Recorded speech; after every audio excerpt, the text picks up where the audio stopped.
On February 15th, 2011, 50 of the world's greatest sim racers from around the globe will set out on a path to the second NASCAR iRacing.com Series World Championship crown, the only NASCAR-sanctioned online racing series. Ahead of them is 18 rounds of high-octane action in iRacing's detailed recreation of the Chevrolet Impala Cup car on millimeter-perfect replicas of the tracks from the NASCAR schedule, including visits to Charlotte Motor Speedway, Daytona International, and Texas, as well as night races at Richmond and the famed Bristol Half Mile. Will Richard Towler claim his second consecutive World Championship title, or will it be a new name laying claim to the prestigious NASCAR trophy and ring, along with the $10,000 in prize money? Maybe Thomas Lewandowski, Josh Berry, or Brad Davies, who was beaten to the title by just 18 points in the final round of the 2010 championship, can take the biggest accolade in online simulation racing. Catch every moment of the action of the NASCAR iRacing.com Series World Championship via live coverage at www.iracing.com. Think you've got what it takes to be a NASCAR World Champion? Head over to iracing.com and carve your name into the stone of racing history.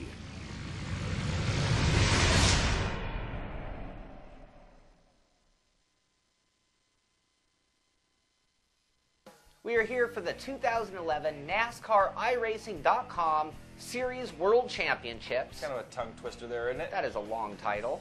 Formerly known as the Drivers' World Championships, or the DWC. Much easier to say. Definitely. And I'm here with my colleague Darren Ganji. I'm Sean Cole on Pro Sim Racing TV.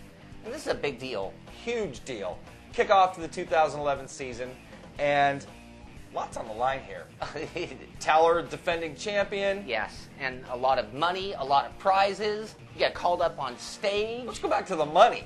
10,000. 10 grand. Well, 10,500 now. That's a little right. kick up in the prize package, and then even second place, what, $3,500 bucks to that? And when I think to myself, what would make me think the biggest, the most premier series on earth, it'd be the biggest names, but then it would come down to the money. That's right. And last season came down to the wire. It did. 18 points at the end.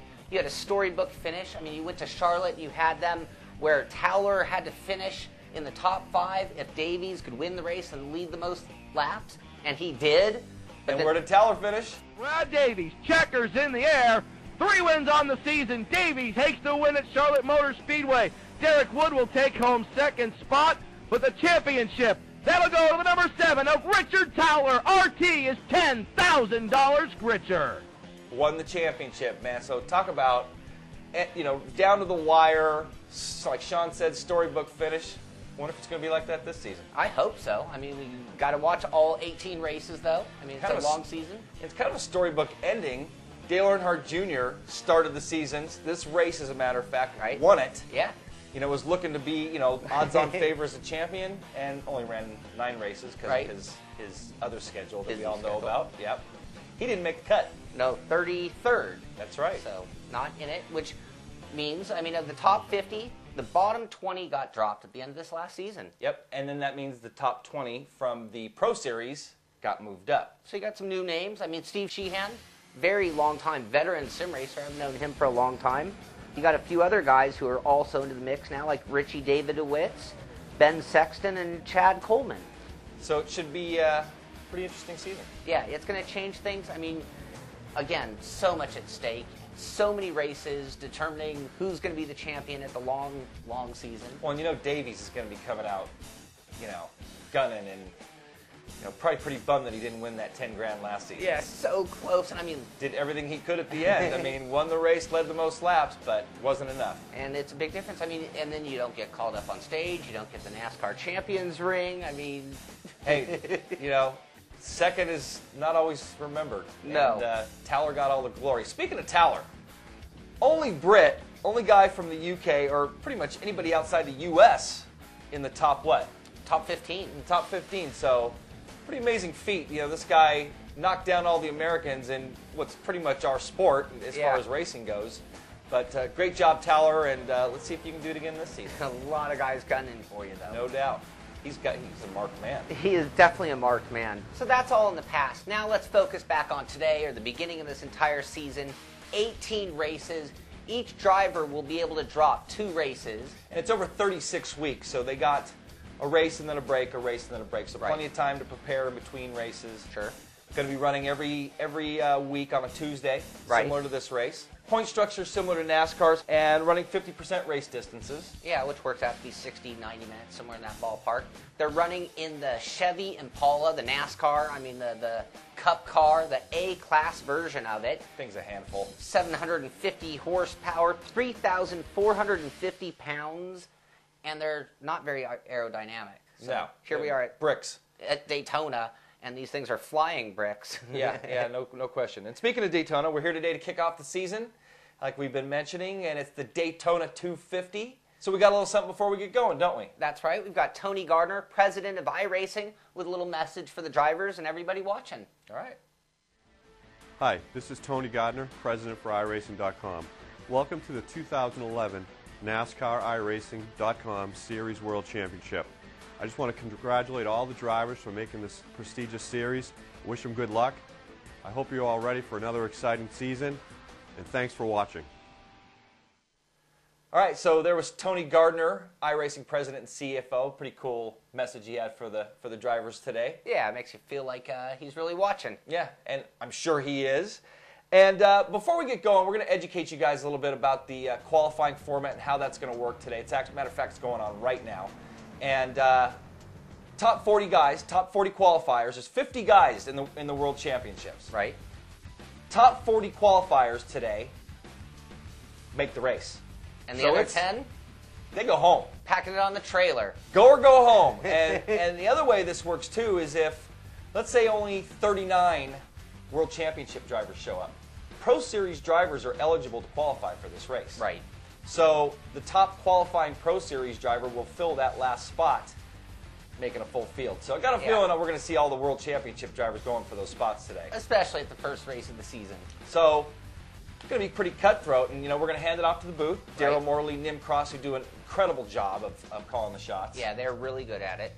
And they're going to tell you the rundown, tell you who made the field, and kick this thing off. So assuming they made the field, who are you picking for the win? We did a little research, and I'm going to go with John Gorlinski, based on how he did at the plate tracks last year. And every track, he was very, very strong. 6th in the points last season, so kind of a dark horse, I would say, today, but I'm going with Gorlinski today. I actually am going to go with Ray Alfalla, and despite not having the luck of Gorlinski last season, I think he ran into some bad luck, but I know he's a real hard charger, so we'll see how Ray Alfalla Strong racer, definitely. So, yeah, it's going to be a great season. We wish luck to everybody. Hey, we were talking about this. What if Towler didn't make the first race? Wouldn't that be... That would be great for the story at the end of the season because, he's the defending champ and all. Yeah, it definitely would be. All right, so we're going to hand it off to Nim and Daryl. I'm Darren. Sean Cole, enjoy the race.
Thank you very much to Sean and Darren from InsideSimRacing.tv. And Nim, today we bring the world season number 2 for the NASCAR iRacing.com Series World Championship, and it all starts where it should start, right here at Daytona International Speedway.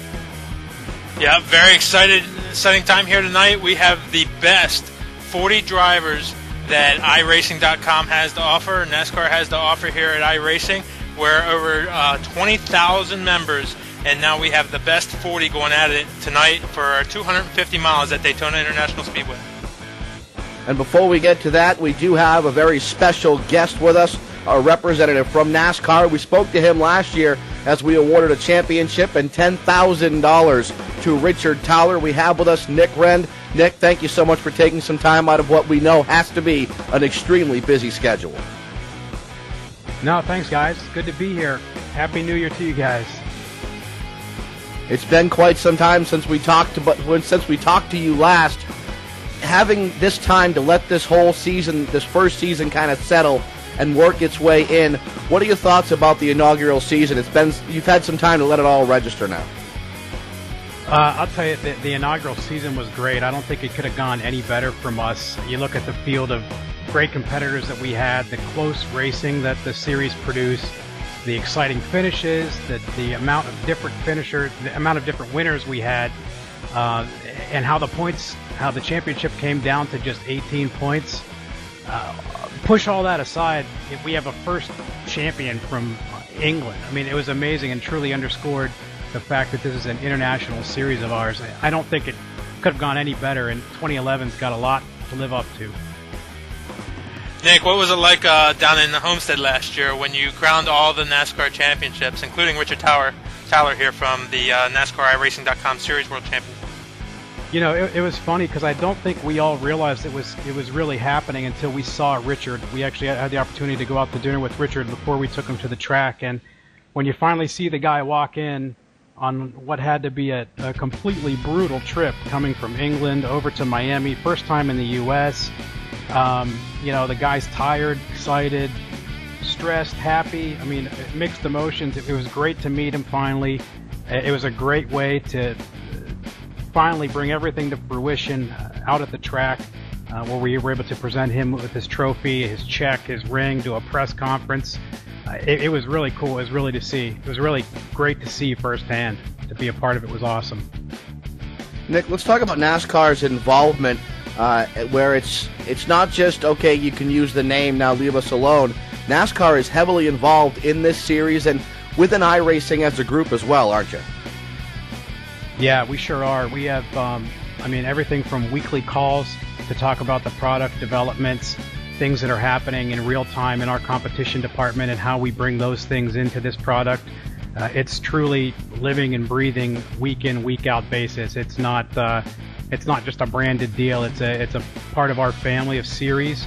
It's got everything that's emblematic of what happens in our real world series, the close competition, the finishes, and all that stuff is delivered by a great product on the track, and these guys bring it. But it takes a lot of work to get there, and it's week in, week out effort on everyone's part. Nick, there's been some obvious changes to the point structure and things like that in NASCAR. Those changes are also coming over to iRacing. Yep, that's right. I mean, the biggest thing is obviously the point system and the changes in the point system that everybody was privy to earlier this year. The point system will be rolled out in this series as well. 43 points will go to the winner, and then there are bonus points, obviously, for when we lead a lap, you lead the most laps, or you win a race, and that's when you'll have 3 bonus points awarded to you. And the points will be scaled by position, just as you'll see in the Sprint Cup Series. So all the way down to 1 point for the last finisher. Nick, one of the things that we've been most proud of here within the world of sim racing, and more specifically within iRacing, is the physical world racers that also participate. And I think one of the neatest things is the last year's winner of this race is this year's pole sitter for the Daytona 500. And there are other drivers that are physical world racers within the NASCAR world that compete within iRacing. Why do you think that is? I think that's an easy answer. I mean, get in the sim and race firsthand, and you'll see the quality that these tracks are rendered in. Go to their studio, and you'll see the work that these guys put into making this the most authentic product that you can race on in the world. And go to the track and talk to the drivers, and they'll tell you that when I can't get to the track, this is what I'm doing. This is how I stay fresh. In fact, I don't know if you guys caught any of the ESPN coverage this weekend, but Mike Massaro had an interview with Dale Jr. and Dale had been talking about, this is how he spent his off season. This is how he cured his racing blues. And look at what the guy just did on the track. He qualified for the biggest race of the year right out of the bat, right after a couple months off. And everybody knows that, he spent quite a bit of time racing on the sim, getting ready for this race. And obviously Dale brings a boatload of natural talent to the equation too. So all the credit in the world to the sim, but he's a heck of a driver. Nick, we're all very excited about NASCAR and iRacing's involvement in the upcoming season. Are there any additional announcements or future plans or rumors, secrets you can tell us about? Anything coming up? Well, then it wouldn't be secret, would it, Nim? No, we're gonna continue to work. We're gonna watch the changes that we've made in the series roll out tonight. We'll assess that as a group with iRacing. There are other things happening in the series, in the sim this year, with some of the dynamic monitoring of live events. We'll have stewards in the races. We'll be able to cure certain things that the AI was doing that could potentially jeopardize the outcome of a race. All that stuff is being handled now, and unfortunately we didn't have any issues last year, but we all knew that we had to get to a point where there was really live, true time monitoring. So all that's going to take effect. We're going to assess that, see what kind of effect it has on the racing, and I think that the competitors will react really well to that. It's a self-policing sport, and we've seen some liberties taken here in the series, and the boys have at it. Definitely rolled all the way down to this series last year. So we're going to make sure the boys still have at it, but we're going to make sure that the racing stays great and competitive, and no relationships are harmed.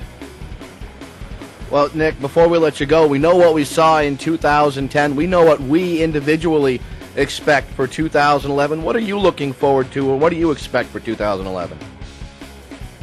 I'll tell you, the thing I'm most excited about is seeing these guys from the pro class come up here and race.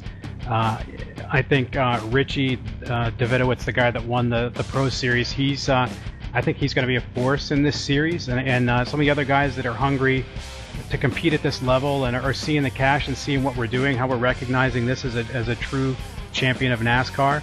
They're going to really bring it to the guys that are returning from the World Championship from last season.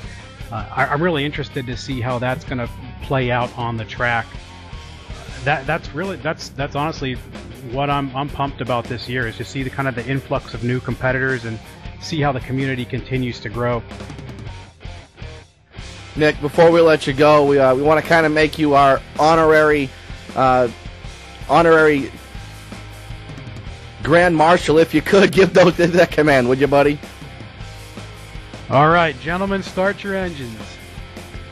Motors are fired, cars rolling off from pit road. Thank you very much to Nick Rend, our representative from NASCAR. Grand Marshal was the word I was looking for. It just didn't want to come off my tongue for some reason. It was stuck in the back somewhere there. We're going to go ahead and give you your starting lineup. Starting on the pole, the number 10 machine of Derek Wood, and outside of row number 1. Second place in the points last year, looking to improve by just one position this year, the number 3 of Brad Davies. Starting in the second row on the inside is the number 24 car of Josh Parker. On the outside of row number 2, John Gorlinski. Thomas Lewandowski's in the 18. He'll start inside of row number 3, and outside of him, Mr. SS himself, although he doesn't like those super speedways himself, Steve Sheehan. Row number 4 consists of Ray Fowler on the inside and Thomas Hazard on the outside. The $10,000 man, Richard Towler, will start inside of row number 5, and that was just from this series. And outside of the defending series champion is Pedro Mojica. Starting 11th, Jordan Erickson, and 12th is Gene Costa. Josh Berry, one of the young hard chargers, will be coming from the 13th position, and outside of him, starting 14th, the number 31 of Chris Main. The next row is on the inside, Theo Olsen and Chad Coleman on the outside. Jordan Hightower will start in the 17th position with the number 39 car, and outside of him, starting 18th, the number 16 of 15-year-old Jeremy Allen. Jamison Speed starts his first race in the 19th position, and starting 20th, Brian Schoenberger. Matt Sentel will start 21st, and starting 22nd is Stephen Gilbert. Nolan Scott will start 23rd, Brad Wright 24th. Josh Lawton finds himself starting 25th, and starting 26th is Charles Cooper. Matthew Moo starts 27th, and John Prather starts 28th. We'll get to the rest of the drivers in just a bit. For now, let's go racing in 2011 with a NASCAR iRacing.com World Championship Series.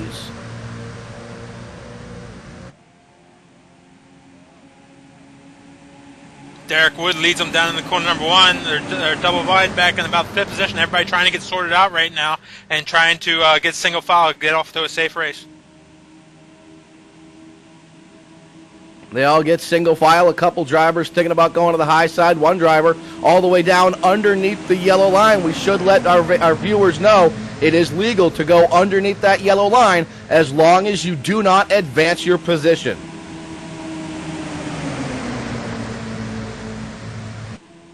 Top 5 right now, we got Derek Wood up front, Brad Davies, Josh Parker, John Gorlinski, and Steve Sheehan. Steve Sheehan is the newest guy up front there, Deryl. He's one of our rookies this year, but the top 4 guys are 4 guys that we saw do well all of last year. The driver we saw go underneath that yellow line was Theo Olsen. He's decided to drop to the back. He wants to get out of that danger zone, as we call it, the middle of this field. Something happens in front of you, there's nothing you can do. If you're at the back of this pack and something happens, you at least might have some time to avoid it. Yeah, there's two safe places to be, and that's 1 out front or 2 are way in the back. And there's a number of these guys that are going to employ a strategy to go to the back and try to avoid the big one. The big one here, Deryl, is what everybody's afraid of, and what is the game changer. Defending series champion Richard Towler has gone to the high side. He'll be drafting with Thomas Hazard in front of him, and behind him the number 38 machine, and I do believe the 38 is Jean Costa. Yep, leading that outside draft right now, Thomas Hazard, and right on him, Richard Towler. Towler is will do a good job lining up with Hazard, and they'll be able to make the most out of that draft. And you can see them pulling forward now. Right now, they're up challenging for that 3rd spot. And what you can see, this is not a repaved Daytona USA Speedway. This is the older version. This is the bumpy Daytona, and these drivers are having to deal with every bump, every ripple, every stump, I should say, in this track condition, and these drivers are doing a pretty darn good job of it thus far, being side by side at speeds well in excess of 180 miles an hour. These bumps are very, very hazardous down the inside, especially down the inside. Coming out of corner number 4 today, I was talking to a couple of the drivers, and with the setups that they're using now, they could get very loose and lose it a little bit coming off of corner number 4, so they got to be very careful of that. Also, the drivers will let me know, out front, you'll only get about 48 laps worth of fuel, but drafting, you can save up to 50 to 52 laps. That's really important because that's halfway, and if you can make it to halfway, if this race goes green, you can do it on 1 stop. So one of those situations that if this thing goes green, you are better off being 2nd, 3rd, maybe even 4th in line. You don't want to be leading the charge. Derek Wood in a position where he's leading the charge, as is Thomas Hazard. Although if history is any indication, recent history within this series says we're not going green flag all the way. However, this race history, 1 yellow last year. Yeah, it's so difficult what these guys are doing. They're bumper to bumper, the bumps, and everything that's going on. It's so difficult not to make a mistake. All these guys drafting nose to tail, and cars on the outside, the bumps down the inside. These setups are very tricky. If those little bumps can set them off a little bit, and a little contact, and then you're wrecking half the field.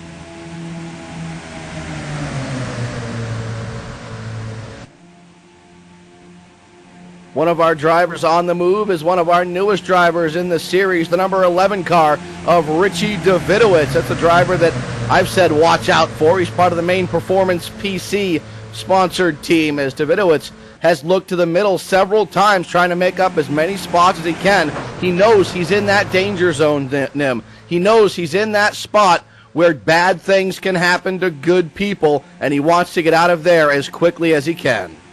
Yeah, and it's such a hard position to be in. There's really nowhere to go. And the only way to move yourself up from that point is to make it 3 wide, and then if doing that can cause the very thing that you don't want to cause, the big wreck. But you know, this is racing at Daytona. This is what we're all familiar with, and everybody's doing a great job out there so far, working lap number 6, coming up to start lap number 7, and everything's clean so far. Interesting point here. We've got more than 10 of our newer drivers, our rookies, if you will, in the field with us here tonight, as Josh Parker has found himself, not a rookie by any stretch of the imagination, but Parker's found himself in 3rd place, one of the highfalutin drivers, as Parker way down underneath that yellow line. He'll try to force his way back in, but I don't think anyone is going to be too eager to let Josh back in. Well, the 25 car right there, Steve Sheehan cut him a break because they didn't have to let him back in, and Sheehan did a masterful job of letting off just a little bit, and that allowed the guys behind, knowing that Steve was going to allow him back in, and everybody cooperated there and let Parker back in. But Sheehan didn't need to do that, and he did, I guess, for the sake of everybody else in the race. Smart driving from Steve Sheehan, knowing that Parker was going to try to find his way back in there. I don't know that Parker would have tried to force the issue. He might have. It's always possible. However, the fact is he was getting close to the corner, and that car would have had a mind of its own without the banking to assist him in the turn. I think we want to watch for pit stops come up here. I'm not quite sure what's going on, but a lot of these drivers are signaling maybe that they're going to pit this lap. We got 3 wide. Yeah, I think they're getting set up. A lot of these guys are going to pit. I'm not sure what the strategy is here. Yeah, here they come. They're going to dive down onto pit road. Several drivers coming down, including Brad Davies. Davies on his way down pit road. Here comes Sheehan. Also the number 20 coming down pit road. That's John Gorlinski. Some big names on pit road early in this race.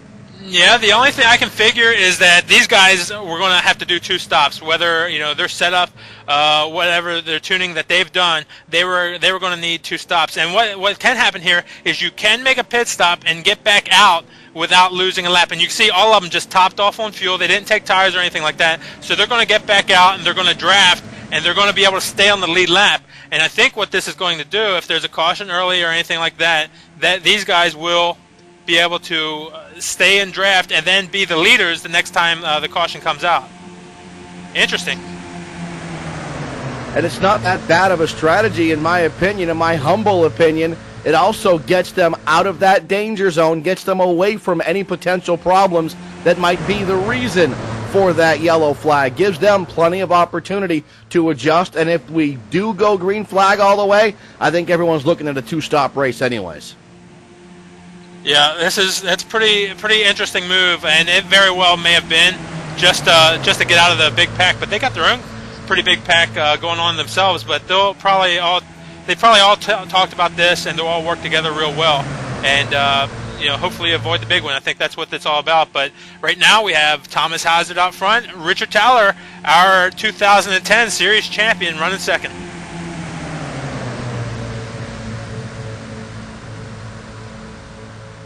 Hazard is your race leader. Towler sits in 2nd spot. As Richard Towler just kind of settling in, trying to get as many laps turned under his belt as humanly possible. Driver on the move right now would be the number 2 of Josh Berry. Berry has looked high, he's looked low, and right now he seems to be settling in to a nice little niche right there on the low side, using that yellow line as his best friend. When you've got that yellow line on the bottom side of your car, you don't have to worry about anybody passing you low. On that group that pitted, the only thing that you really don't want to do is you don't want to mess up your pit stop. And there are 3 guys. There are 3 guys who pitted who kind of lost that second draft a little bit, and they're way back. And that would be Matthew Moose, Charles Cosper, and Jason Bernstein. Those guys are going to have to do some work to catch back up. Richard Towler dives down pit road, and all by his lonesome does Richard Towler. And he may have been a little bit quick coming on to pit road. I don't know if he locked up the tires coming in, but that's one of the dangers these drivers have to worry about. You lock up your tires, and those things are going to go to junk on you. Well, you know what? That's huge in these pit stops, too, because if these guys only want to take a splash of fuel and not pit, not pit for tires, they can't lock them up coming in, because if they flat spot them coming in, they could take a chance on blowing those tires later on. So they got to be very careful on what they're doing when they're entering pit road.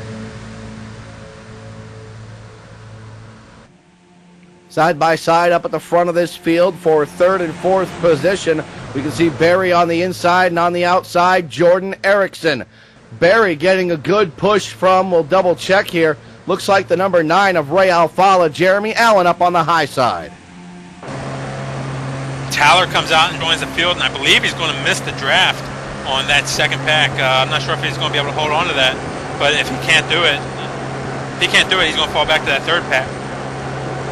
Look out the rear bumper of Josh Berry's machine, back to Ray Alfala, and Ray looking like he's doing pretty good. Ray from FLA is what we've been calling him for quite some time, as Ray Alfala, one of the veterans here within the iRacing world, also a veteran within sim racing, period. Ray Alfala, former DMP competitor. I believe he still does compete in DMP, as does Josh Berry, and I believe Richie Davidowitz has had a few turns of the wheel in the DMP series.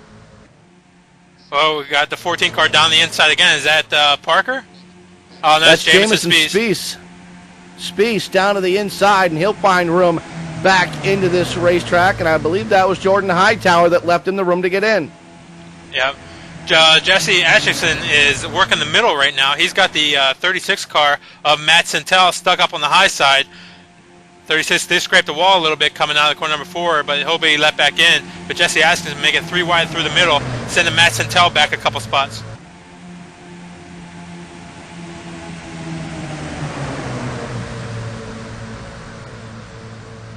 Jesse Atchison in the pure white car, no number showing on Jesse's backup car, as that's what we'll identify it as, a backup car.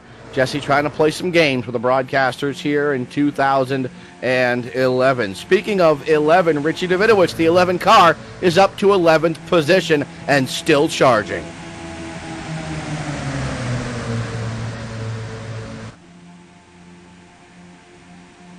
Working lap number 15 right now, finishing lap 15, starting lap number 16. This is a 2.5 mile racetrack, so right now Thomas Hazard, your leader. Dean Costa, last time by, only 0.07 of a second behind. Josh Berry is a guy you're going to keep an eye on. Josh Berry, an actual employee for Dale Earnhardt, and he's a mechanic down there and actually runs some late models. Josh Berry running in the 3rd position right now in car number 2. Berry in that 3rd position, trying to hang on to it, and he would like to get by Jean Costa in the 38, as Costa looking very strong, as we've got a 3 wide momentarily involving the number 1 of Tyler Hudson. A little bit towards the back of this lead pack, as Hudson's able to find some room into the high side. And Hudson, by the way, the owner of TDH Delivery, racing with us out of Brandon, Mississippi.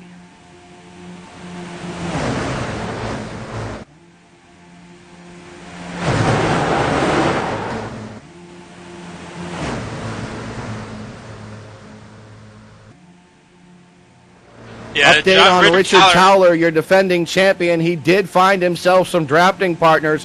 He's hooked up with the group of drivers that pitted before him. Towler, right now, your defending champion, in spot number 35, but he is in a very fast drafting group. Yeah, he was able to hang on to that tail end of that second draft pack, which was a really good job, because he was just about to lose it, and he was able to sniff out that draft and catch back up.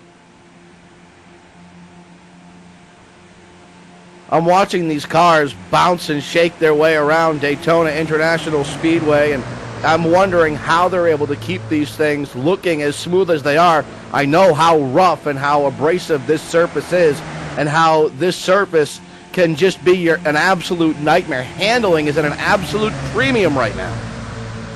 Yeah, no doubt. And one thing about these drivers, they have their cars set up that they're set up to go as fast as they can. And unfortunately, as fast as they can means that they're right on the edge.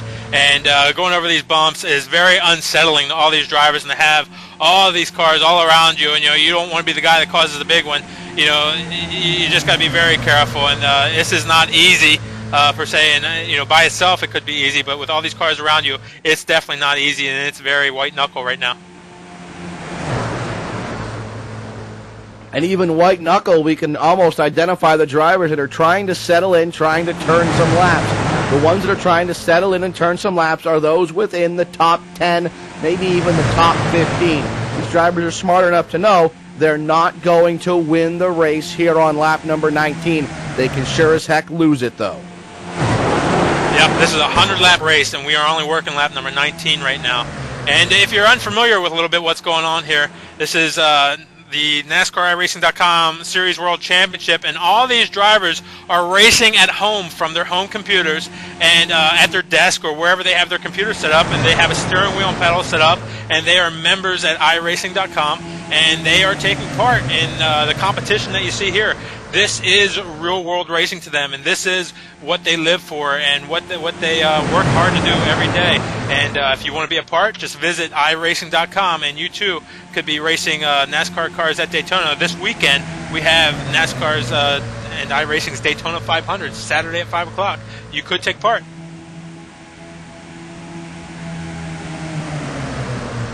And that'll be broadcast live on PSR TV. The top split will be broadcast live right here on PSR TV. Looking forward to that coming up this weekend, this coming Saturday, as a matter of fact. It's an event that you always look forward to every year, and this year we're happy to have it right back here on PSR TV.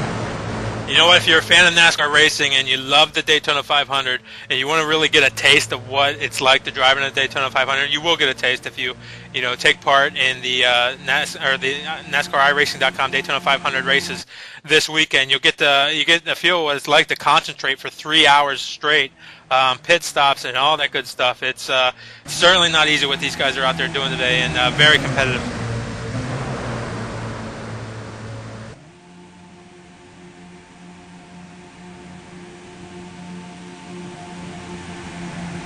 Tyler Hudson falls towards the back a little bit, works his way to the inside line. He may be lining up for a potential pit stop coming up here.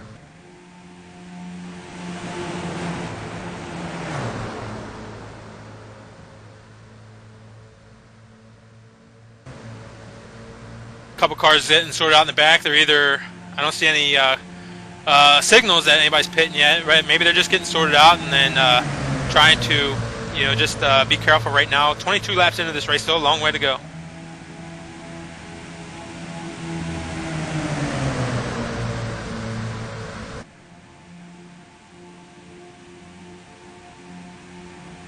Fans, if you want to see what perfect drafting looks like here at Daytona, and just as I say that, they're going to scatter a little bit, but John Gorlinski and Derek Wood, and give the credit to both drivers, not just to Derek Wood, who's keeping his nose literally planted almost on that back bumper of John Gorlinski. But give the credit to John Gorlinski, who was holding as steady of a line as humanly possible, even with a car pushing up against the back of his machine all the way around this racetrack. That is textbook drafting right there between the 20 and the 10. And you'll notice how the 10 car comes right up behind the 20 car when they're on the straightaways, and you'll see maybe the 10 car drift a little high in the corner. That's so he bleeds off a little bit of speed and gives the 20 car a little bit of room. He doesn't want to bump him so much in the corners because that could turn him around. He doesn't want to do that. So he's trying to separate. You see he moves up the track a little bit right there, and then he goes right down back on his bumper down the straightaway.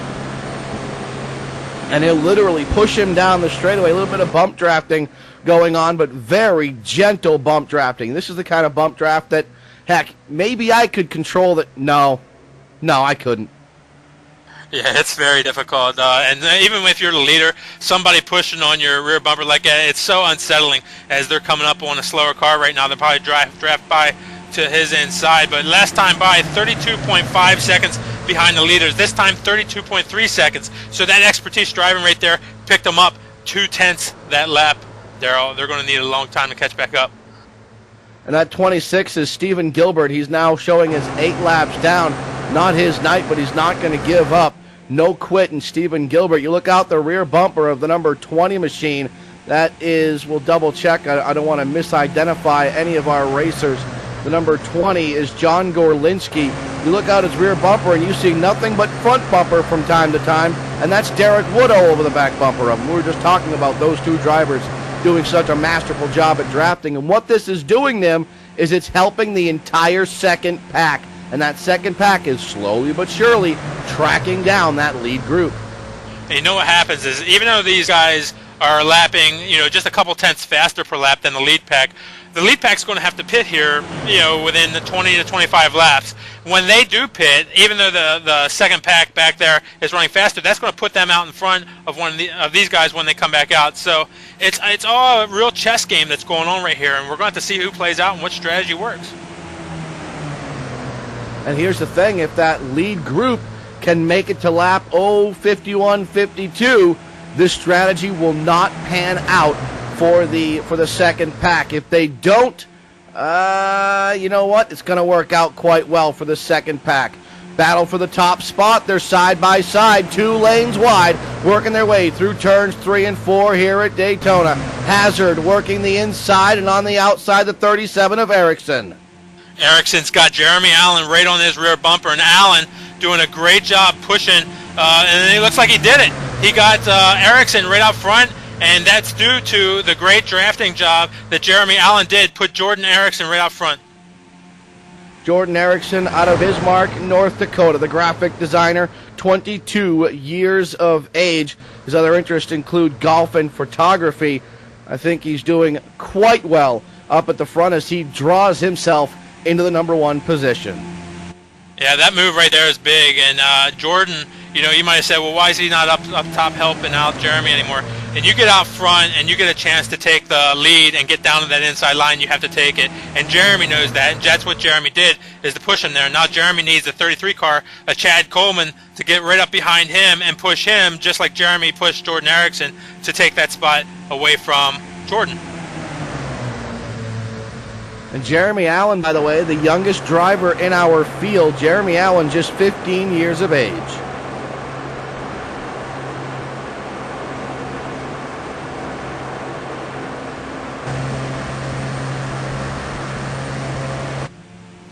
I remember 15. You remember 15, Deryl?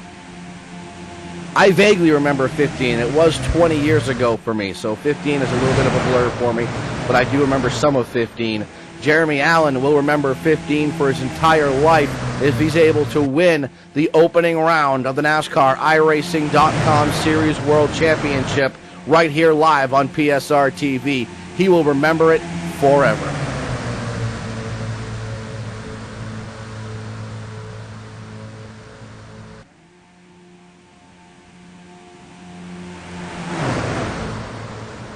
Just like last year, these guys are racing for a lot of money in the NASCAR iRacing.com Series World Championship. Again, the winner this year will get $10,000. I believe it might be a little bit higher, $10,500 cash this year to the winner. Second place in standings this year will be $3,500, and third place $1,500. And they are paying all the way back to the 12th position this year. Only top 3 got paid last year, I believe. But 12 positions getting paid this year, and these guys, are racing for a substantial amount of money. So this is a lot of pressure to do well today.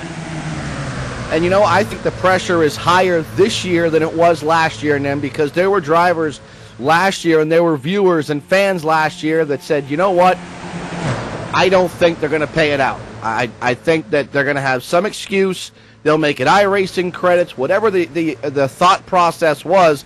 A lot of people convinced themselves that the $10,000 wasn't real. Well, it is real. Richard Towler can tell you how real it is. We've seen the big check. We've seen how it has changed Richard Towler's life. Now somebody else could have a shot at that life-changing championship. Now all of the drivers know it's real, and they all know that they have a legitimate shot, especially today, just as legitimate as anybody else, their shot at winning $10,500. And what's even as big as the money is standing on the stage down there in Homestead with all the other NASCAR champions, with your NASCAR Champions leather jacket on, your ring, and your trophy, standing there, with whoever the NASCAR Sprint Cup champion is going to be, and doing the same things that they're doing. So this is big for all these guys. They're all NASCAR fans. They're all NASCAR drivers, and they're enjoying it very much, and they want to be the champion of the NASCAR iRacing.com Series World Championship. And let's face it, we are all fans. We're all fans of racing. That's why we are sim racers. That's why we do what we do.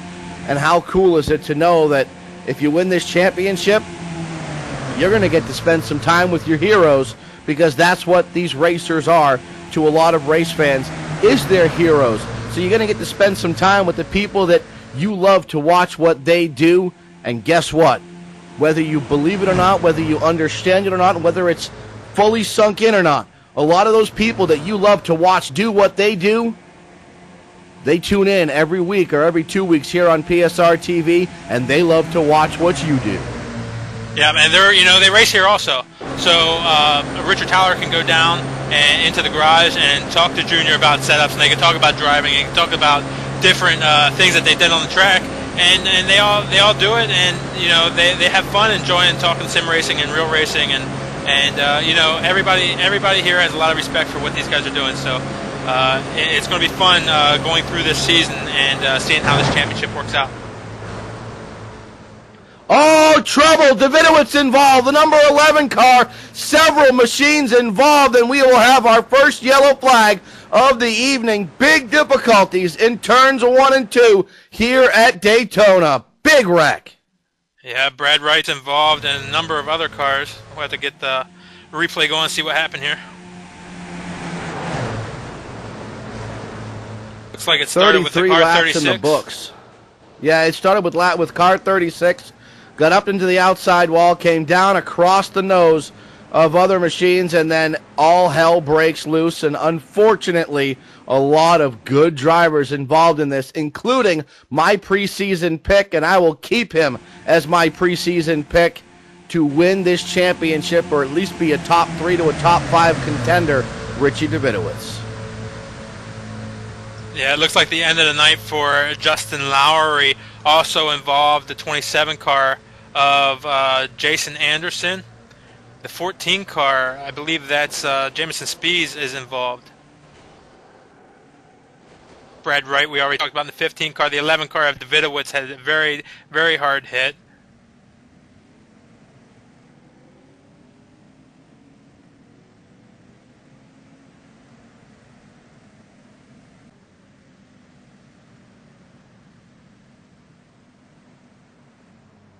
Second group misses this incident. They're able to avoid the trouble. Now here's the question, Nim, and I know the answer for me is absolutely yes, yes, yes, yes, yes. If you're in that second group, yellow flag is out now. Everybody else is going to pit. You going to do the same thing?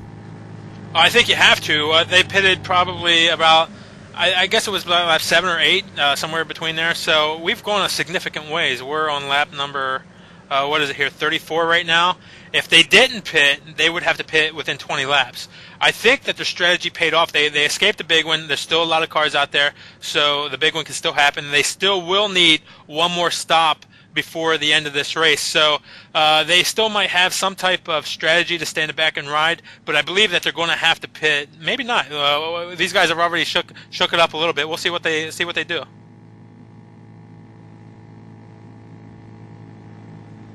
Jordan Erickson stays out, as does Thomas Hazard. Jeremy Allen stays out. Josh Berry stays out on the racetrack. Chad Coleman, Ray Alfala stays out.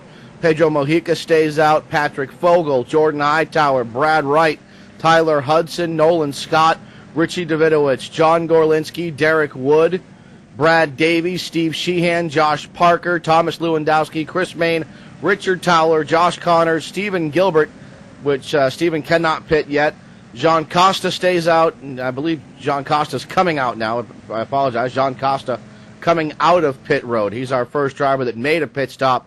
He'll lead the charge off from pit road, followed by Jesse Atchison, Brian Schoenberg, Darren Stevens, John Prather, Brian Blackford, our statistician, Florian Goddard, the video guru, Theo Olson, Connor McKenzie, Josh Lawton, Jamison Spies, Matthew Moose, or Meese. No, it'll be Moose. If there's more than one in the Moose family, what are they? What are they? Mooses? I think they're still moose. I think we covered this last year, as a matter of fact, didn't we? I guess I guess we didn't really come to a conclusion there. It looks like Davidowitz's rear end is really, really busted up there. He's going to be in trouble.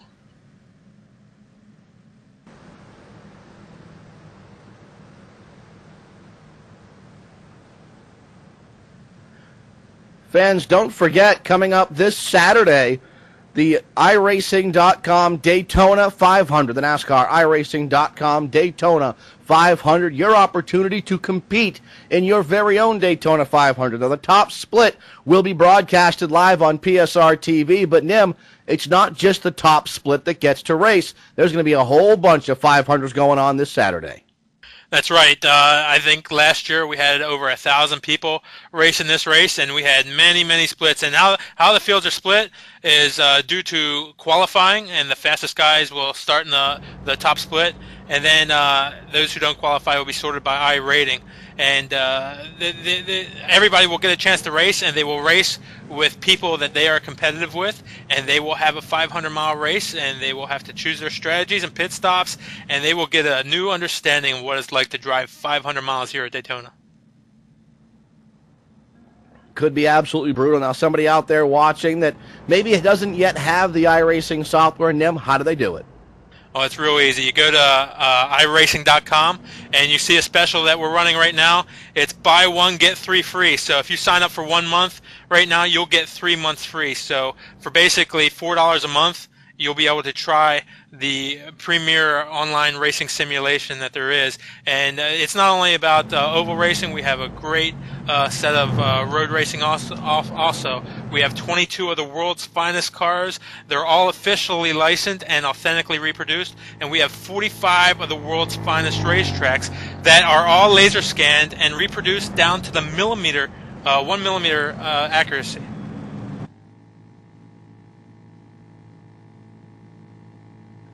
We're joined, I believe, by the president of iRacing, Tony Gardner. Tony, you there, buddy? Hey, Deryl. Yep, I'm here. Good to be here. It's good to talk to you. It seems like I just talked to you, about a week ago, bud? Yeah, we did a little show together. That was fun. Tony, so far I know you've been watching this race, and you watch these races a little bit different than, say, for example, I watch them, or Nim watches them, or one of our viewers watch them. What have you seen so far that kind of piques your interest, and what have you seen so far that you kind of go, ooh, that wasn't good? Well, so far it really looks like it's taken, taken right up where it left off in the back half of last year. These guys are really, racing hard and driving clean, and it's an impressive group. And I think the thing that strikes me right away is the field's even stronger this year than last year. Let's talk a little bit about this Daytona 500 that's coming up here within the iRacing world. Everybody gets a chance to race, and the way the splits are going to be worked out, you're going to get to race, which is the idea of the whole iRacing service and the ranking system. You're going to get to go into a race with people of similar skill. Yes, exactly. The race you're watching here tonight is the premier, is the best 50 racers in the world. But we have events all the time like the Daytona 500 where it's open to everybody. So whether you're a rookie, you don't need to be intimidated because you'll end up in a race with guys just like you or girls just like you. So if these guys all join the race, they'll be in the top split. And I'm not that good, so if I join the race, I'll be lower. I'll be in the lower splits.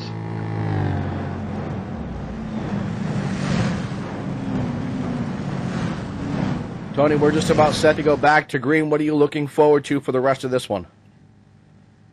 Well, I think it's going to stay close all the way to the end here, so I'm gonna stay tuned. That's for sure. So I think it's just going to be a tight race. There's going to be some more lead changes, and I'm going to predict one more caution.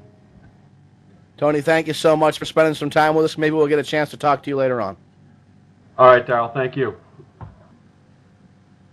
That's the president of iRacing, Mr. Tony Gardner. And if you're wondering if the higher-ups watch this stuff, well, there's your answer. The president watches it. NASCAR watches it. The world is watching the NASCAR iRacing.com Series World Championship, Nim.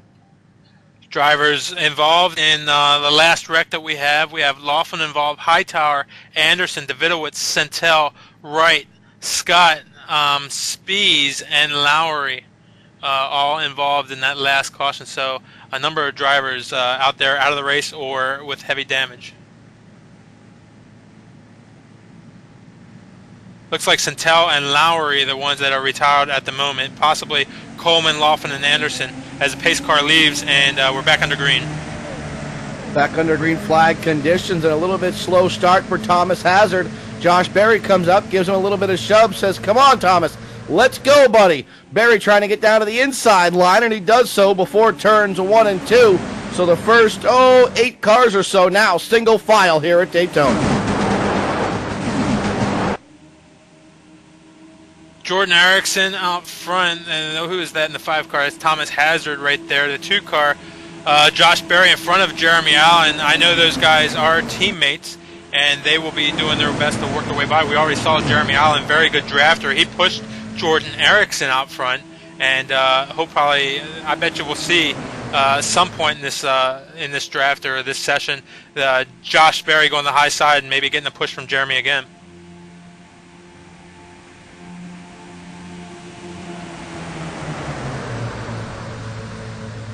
Single file all the way through this field, or for the majority of this field, is now the number 1 machine jumps to the high side. That's Tyler Hudson. Hudson says, "Come on, boys, let's get to this high side. Let's get the outside line working again, because that was fun." Yep, he's got going with him is Patrick Fogel. Fogel working the outside too, and you can see right now Tyler Hudson is gaining some positions out there. Now we got some guys in the back wanting to make their way to the front, and they are moving to the high side also.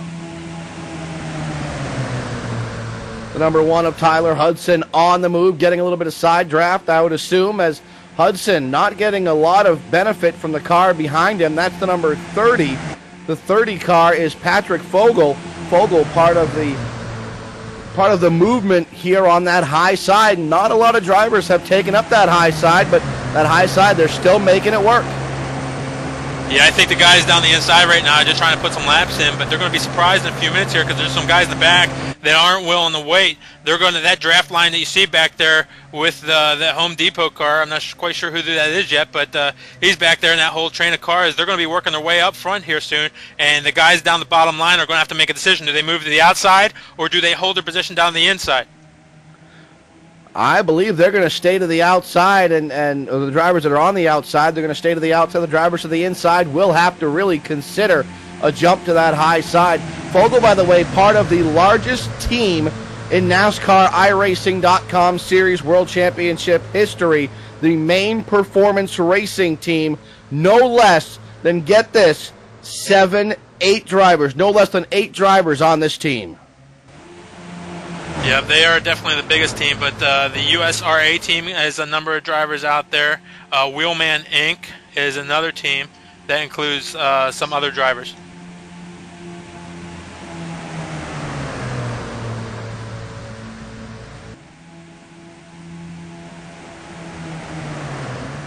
Several drivers are making their rookie runs here within the NASCAR iRacing.com Series World Championship. Those rookies are eligible rookies for the beginning of the season are guys like Richie Davidowitz, who was involved in that incident, Brad Wright, Charles Cosper, Byron Daly, Jamison Spieth, who was involved, Jason Burstein's eligible, Pedro Mojica, Jeremy Allen, Dana Weimer, Nolan Scott, Justin Lowry, Josh Connors, who's a Simboot driver, by the way, our friends over at Simboot, as also Jean Costa, Greg Spears, Stephen Gilbert, Josh Lawton, Matthew Moose, Ben Sexton, Chad Coleman, and the one and only Steve Sheehan.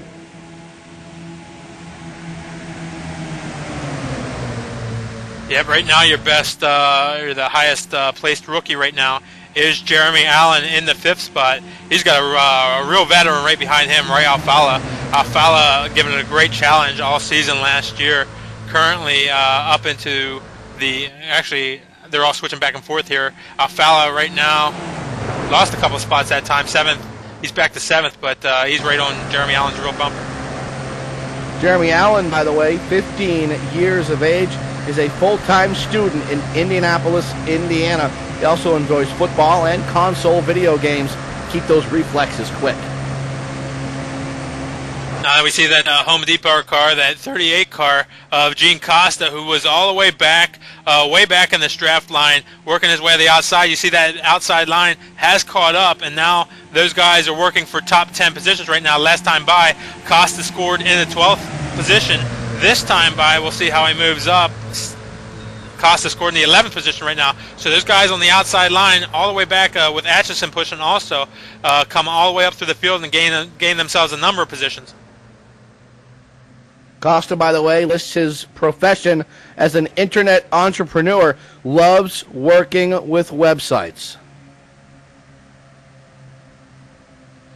We went green on lap number 38, so that'll give these guys, about 48 to 50 laps. So we're looking at about lap 88, 85 to 88 before we're going to see pit stops again. Now, like we said before, we're going to see a point to where everybody's going to have to make a pit stop again. Do we see those same guys that pitted early last time pit right around lap 50 to 55, so they can get their pit stops done, and they'll be done with their pit stops for the end of the race? I believe we will, because they won't have to worry about tires. You can run all day on tires here, but I believe you're going to see some pit stops right around lap 55 or so from a lot of these guys, which is about 10 laps from now. Well, what about those drivers that did not pit with this most recent yellow flag? I think you're going to see all of them come down within the next 10 or 15 laps. Obviously, that would just kind of be the necessity for these drivers that did not yet pit. And the ones that are on the outside line, they're going to have a really difficult time getting to the inside and getting into a position where they can make a pit stop.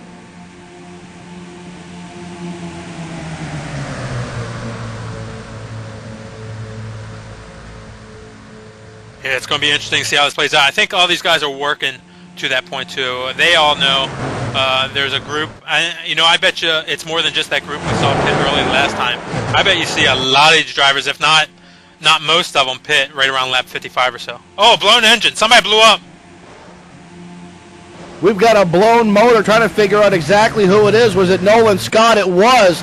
The 35 of Nolan Scott has blown up. Tough break for Nolan Scott. A couple of drivers spin trying to avoid the blowing up Nolan Scott, and it looks like it grenaded and let go on the backstretch, and tough break for Nolan Scott in the 35. We had two cars blow up about the same time. Jamison Spies blew up at the tail end of the pack. He blew up just before that also.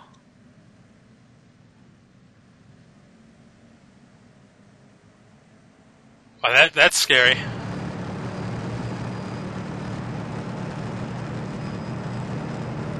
So here we go, lap 46, blown motor.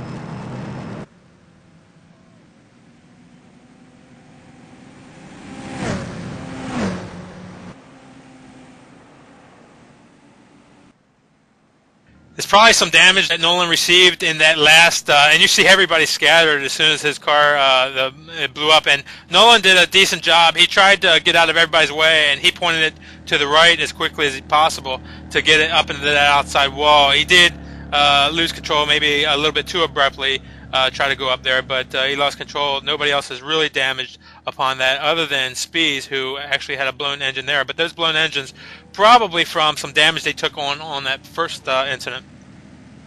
Florian Goddard makes a beautiful move to avoid the spinning machine of Nolan Scott, and Goddard gets through that whole deal. Nicely done by Florian Goddard, our resident video guru, and we have so many very talented members of this iRacing community, and I love to watch their creations and check out the YouTube videos and all the different things that our members create, and that's just really kind of neat to know that the iRacing members are that creative and just that resourceful to go out and spend their time, their well-deserved time, doing things for the community like they do.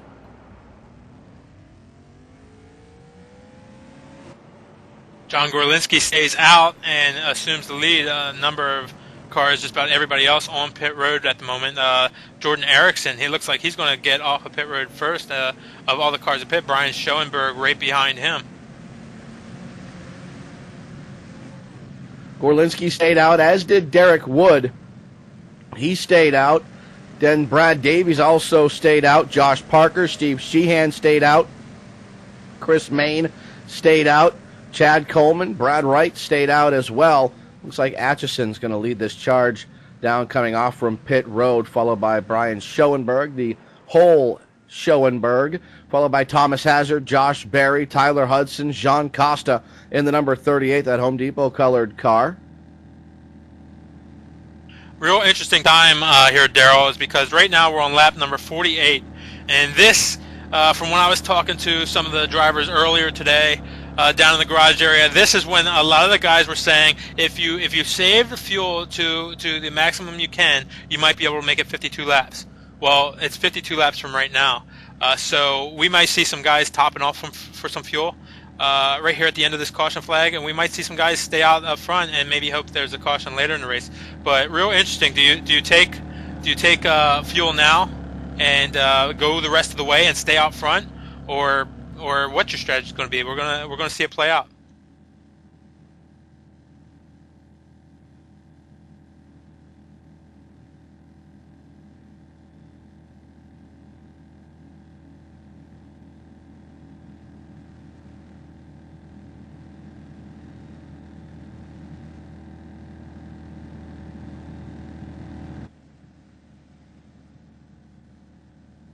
We believe we've got word with Nolan Scott. Nolan, this is Deryl with PSR TV. You got me, buddy?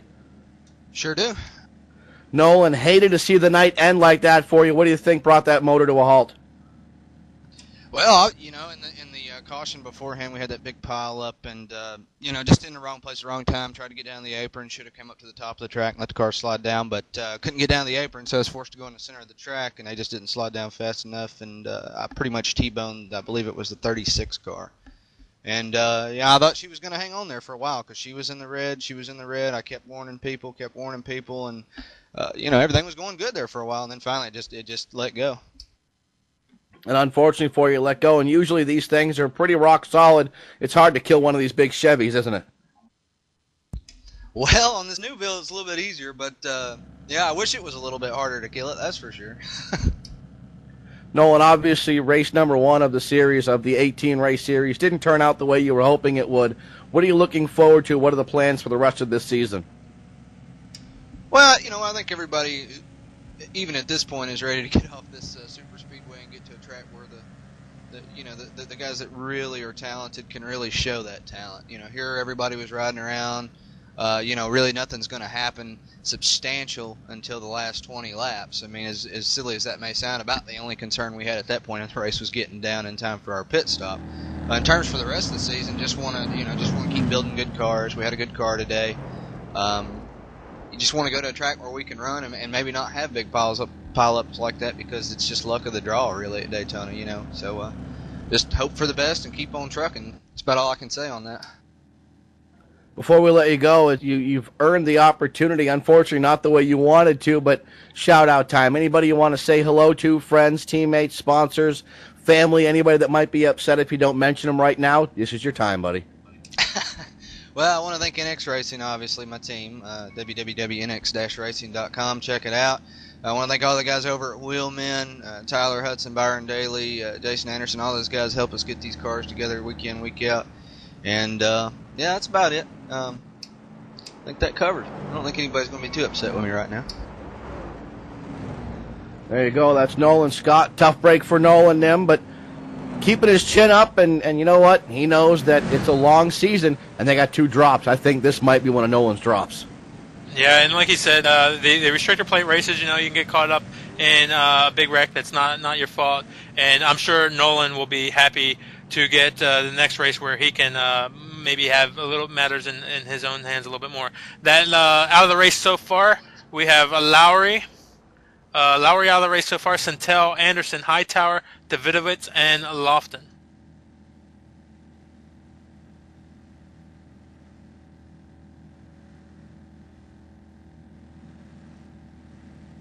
And I do believe we can add Nolan Scott to that list of drivers out of the race, unfortunately. Your top 10, the way they came across the stripe: Jesse Atchison, followed by Brian Schoenberg, John Gorlinski, followed by Derek Wood and Brad Davies for your top 5. 6th through 10th, Thomas Hazard, Josh Parker, Josh Berry, a couple of Joshes, Don't be surprised to see them around each other quite a bit this year. Then Steve Sheehan and Chris Main rounding out your top 10. 11th place is Tyler Hudson, Gene Costa 12th, Jeremy Allen back in the 13th spot right now. Ray Alfala, veteran from last season, is 14th. Patrick Fogel, also a veteran, in the 15th spot. 16th, Pedro Mojica.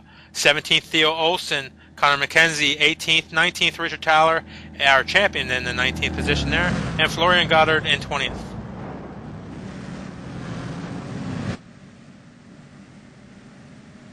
Continuing on as no, you know what? We're not going to continue on. The pace car is off. We're getting set to go back to green. There it is. Green flag flies, and we are back underway. Jesse Ash in all that plain white car. No sponsors on that car. I think he's trying to make a statement there. Out front, leading the second place car, Thomas Hazard right now. Falling right in behind Hazard is Josh Berry Schoenberg in the car number 7. He's up in the high lane. He wants to get down to the inside, and he falls right down in front of Tyler Hudson.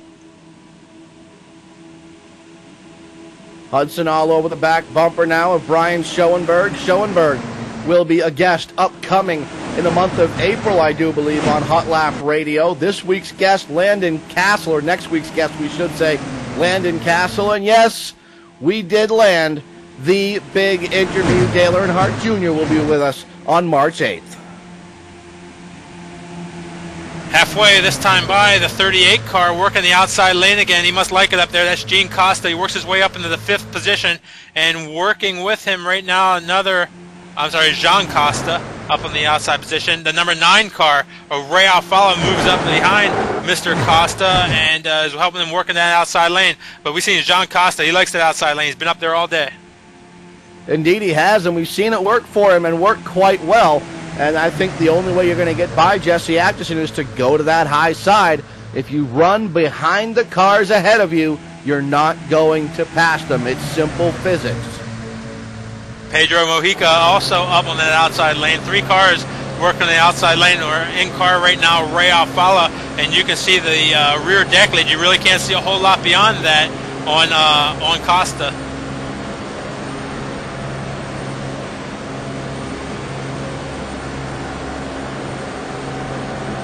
These cars bouncing side to side at speeds well in excess of 180 miles per hour. And if you think it's easy, if you think what they're doing is easy, by all means, jump in one of these Cup-style cars, get out here at Daytona and try it. Heck, why not qualify for this whole thing? If this is so easy, you could grab yourself over $10,000 end of the year.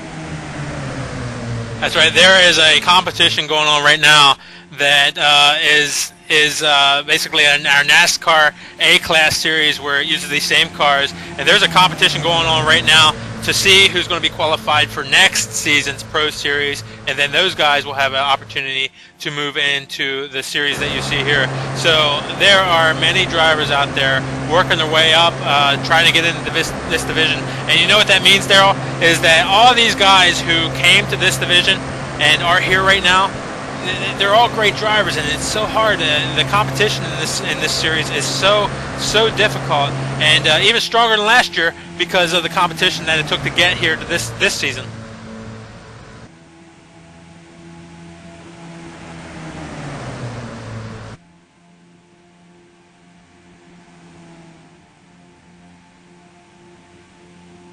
Fans, if you want to follow all the happenings of PSR TV on Twitter, feel free to go ahead and link us up. Follow us on Twitter, twitter.com/PSRTV. You can also get the information at PSRTV.com. And you can Twitter and tweet, and you can be a Twittering tweeter. And you'll be informed. Working lap number 55. This time by, this is about the time we were talking about pit stops, Daryl. Anybody can't make it from here, they might give it a try. These guys that did not pit during the last caution play, they're the only guys that can't make it from here. And I wonder if we'll see them pit soon and then try to work their way back up, giving themselves a long period to work themselves back up, or if they'll stay out as long as they can, maybe think that they'll get a bunch of cautions that will help them out.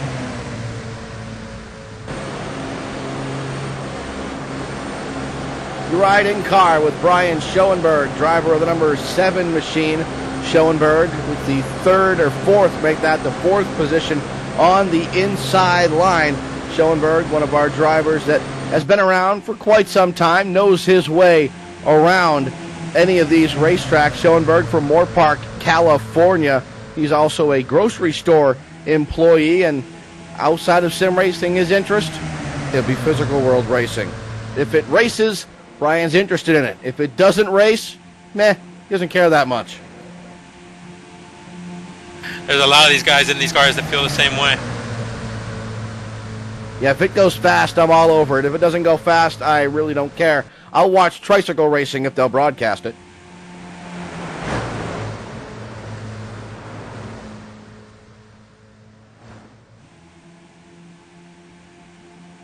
Brad Davies, our series runner-up last season, who challenged Richard Thaler all season long, currently running pretty quietly in the 15th position.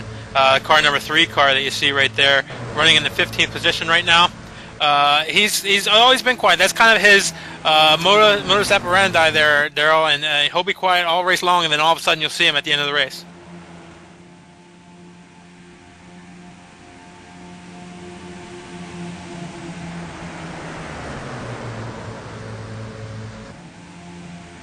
Not only was Brad Davies second in the points, he was also second in top fives and second in wins. Top fives, Richard Thaler had 12, Brad Davies had 11. Total wins, Richard Thaler had 4, Brad Davies had 3. At the end of the year, Richard Thaler got 10,000, Brad Davies got 3. Thaler right now running back in the 12th. He's car number 12, running back in the 24th position. Right now, 2.4 seconds behind your leader. Thaler right now, he's just lying back. I'm quite sure that we're going to see a challenge by him later in the race. Just past halfway, finishing lap number 58, starting lap number 59 right now, out of 100. Atchison is your race leader. Thomas Hazard sits in second. Josh Berry is in third position. Fourth, nice battle between Costa and the number 7 of Schoenberg. Jean Costa on the high side, Brian Schoenberg on the inside, and Brian looking for a little bit of an edge on that low line, but he's kind of stuck. There's nowhere he can go.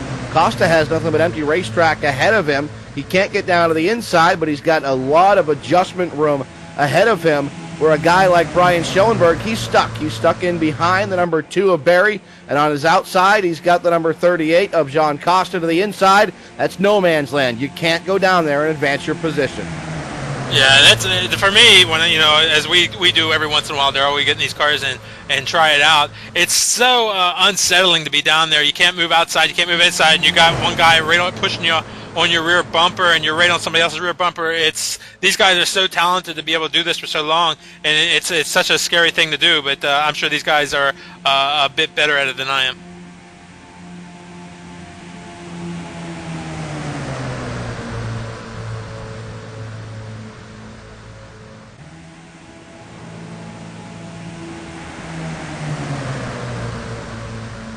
Kenny Watsky joining us in the gallery watching the race here as a longtime sim racer. Glad to have you as part of the iRacing family. Also, my buddy, Danny DJ Ellis, will be making his iRacing debut hopefully very soon. I wouldn't imagine it's going to take Dan long to figure out the way to set these cars up. He is a setup guy, loves to tinker with setups, and I think he'll be my setup guy. So he's already my setup guy in Forza Motorsport 3, where I'm a part of Major League Racing, MLR360.com, the website for that, by the way. And he makes some incredible setups over there, and I can't wait to see what he builds for setups over here in the iRacing world. Jan Costa still working that outside lane, along with the 9 car of Ray Alfalo. Those guys working their way, battling right now for the 4th spot. Down on the inside, Josh Berry. Josh Berry always makes a good late run. He's going to be a contender for that championship this year. Battling right now with Hazard and Ashkin, all these guys, potential champions of this series. The talent is so strong in this field right now. But Costa, one of the rookie drivers, running up in that high line, doing a great job so far tonight. All right, Neil, we're more than halfway through this race. I want you to roll the dice. Pick me a winner, buddy. Oh man, that's big. I didn't even give that a thought yet. I'm going to have to go with Brad Davies. Not a bad pick with Brad Davies. I'm going to go a little bit outside the box perhaps, and a driver that has had some attention thrust upon him. Genuinely nice guy, at least in my opinion, and other opinions may differ. I'm going with the number 1 car of Tyler Hudson. Tyler's a good pick also. You know, it's hard to know right now, and it's hard to understand what these guys are doing because, you know, in my mind, there's a bunch of these guys up front that still have to pit yet, and then there's the field behind, you know, half the guys behind, and maybe Costa's actually already pitted, and he's that car up front that's already got his pit stop in. So, you know, some of these guys still have to pit. I believe some of them, and maybe even most of them, can go on from here. So it's a really interesting thing we got going on here now, situation where, you know, I'm not sure where the lead, you know, the winner's going to come from this race. There's so much that still has to go on. We're getting a good look at Pedro Mojica from Killeen, Texas. The student at the University of Texas at San Antonio, enjoys watching NASCAR, the NFL, and other sports, and also spending time with his family and friends. He's a rookie here in the league this year, or in this series this year, I should say. Not really a league, more of a series, but we expect big things from Pedro Mojica. We've seen him in other events, and he does quite well. Yeah, Pedro, an excellent driver. All these rookie drivers have a ton of experience and have worked their way up to this division, and all of them are very good wheelmen. And you know, Pedro, no doubt, one of the better ones you'll see out here. And right now, working that outside line with Jan Costa and Ray Alfala, so doing a very good job up in the top 10.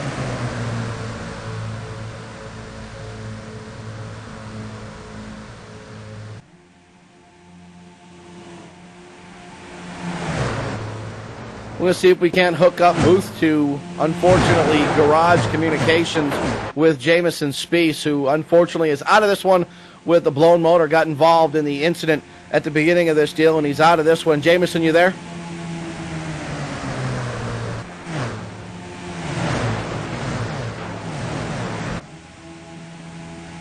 We'll try it again. Jamison Spieth, Daryl Morley here with PSR TV. You got me, bud? Yeah, 10-4. Jamison, not the way you wanted your race to end, but obviously you're going to stick around and watch your fellow racers out there on the racetrack. If you had to pick us a winner, and unfortunately it won't be you, who would you go with? Yeah, I've been working with Jesse Atchison and John Costa all week, and I think Jesse's got a really strong car. If he can keep her up there, I know he's got a pit. I think one more time he's really hoping for a caution. John Costa is right now about 2 laps short, so he's trying to save gas on the top, but I'm hoping it comes from one of them, but I have a feeling Derek Wood has been really fast all week. Derek Wood, another one of the veterans from the sim racing world. Jamison, before we let you go, obviously this isn't the way you wanted your race to end. What does the rest of 2011 look like for you, being one of the rookies here in the division? Yeah, well, you know, this is a lottery track. Everyone knows that, so I kind of took this one with a grain of salt. Next week we go to Vegas, which I think is one of my best tracks. I was able to finish second last time the Pro Series went there. So hopefully I can go to Vegas in the top 10 and kind of get it back on the right track again, and hopefully run top 10 in points. That's the goal for the year. Now that you got that wheel in front of you, you're not going to retire that keyboard, are you? I'm actually stepping down. I'm going to write about the Class A Series, which is going to be the feeder for this. I got my buddy Jason Lofen writing about this series. All right, Jamison, before we let you go, let's hear about friends, buddies, teammates, family members. Shout-out time here on PSR TV. Yeah, just got to mention my mom and dad love the broadcast. They were watching out in the living room. Jesse Addison, Jason Lofen, John Costa, all real good friends of mine. And they're all doing real good in this race. I hope to see. Also, Brian Schoenberg. Can't forget Schoenberg. He's a wheelman. So hopefully the winner comes out of there, and enjoy the broadcast. And also, everyone, if you could check out sponsorspeed.com. Sponsor right now. There you go. Sponsorspeeds.com is the website. Sponsor Jamison Spieth. He's looking for a sponsor. Get it all over the car, and he'll be sure he gives you plenty of coverage here as the NASCAR iRacing.com Series World Championship season continues. Working lap number 68 of 100. Needing a sponsor, Jesse Atchison. Somebody put some paint on that car out front there. Looks like a ghost out front right now, but he is your leader. and working right behind him is Thomas Hazard, Josh Berry in the third spot. John Costa working that outside on Berry is challenging for that third position. Now that also getting lapped that time by, they did go around the lapped car of Chad Coleman. You'll see him, the fourth car in line on that outside. But pretty much everybody running single file right now and trying to get worked in, except for those cars that you see up front here. The rest of everybody else running single file, just trying to put laps in. As we heard from Jamison, is that a lot of these guys are going to make pit stops, and we're really not sure who can make it and who can, if anybody can make it. I think some guys in the back can make it. That's why we see everybody single file right now. There's a lot of guys in the back here saving fuel and pedaling that throttle. So I think we're going to see some guys, and this could bring a surprise winner if this thing could go green from here. But there are some guys in the back right now, and that's why we're not seeing a lot of side-by-side who are saving fuel.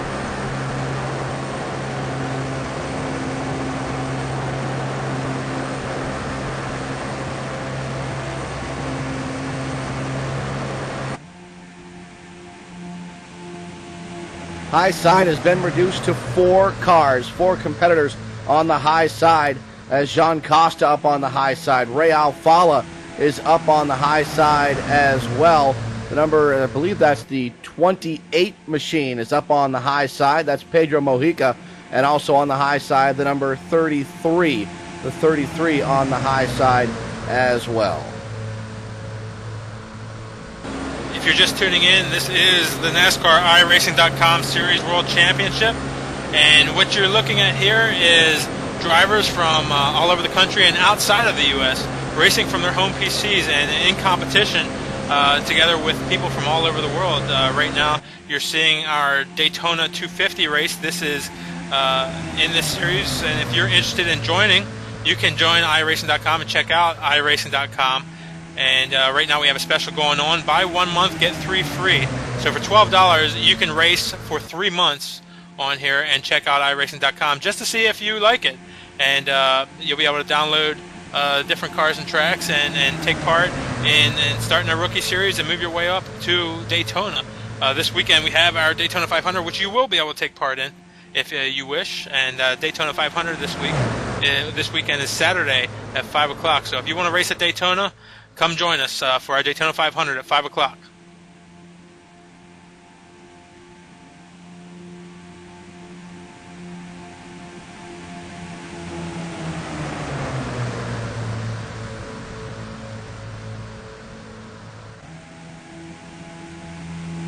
$3 months worth of racing, all for the price of one. You can't beat that. That's a fantastic deal being brought to you by the great folks over at iRacing. And, you know, I thought it was really neat when iRacing said, you know what, we're going to come out with this street stock, and everyone went, ooh, street stocks, gimme, gimme, gimme, gimme, gimme. And iRacing went, okay, but there's only one catch.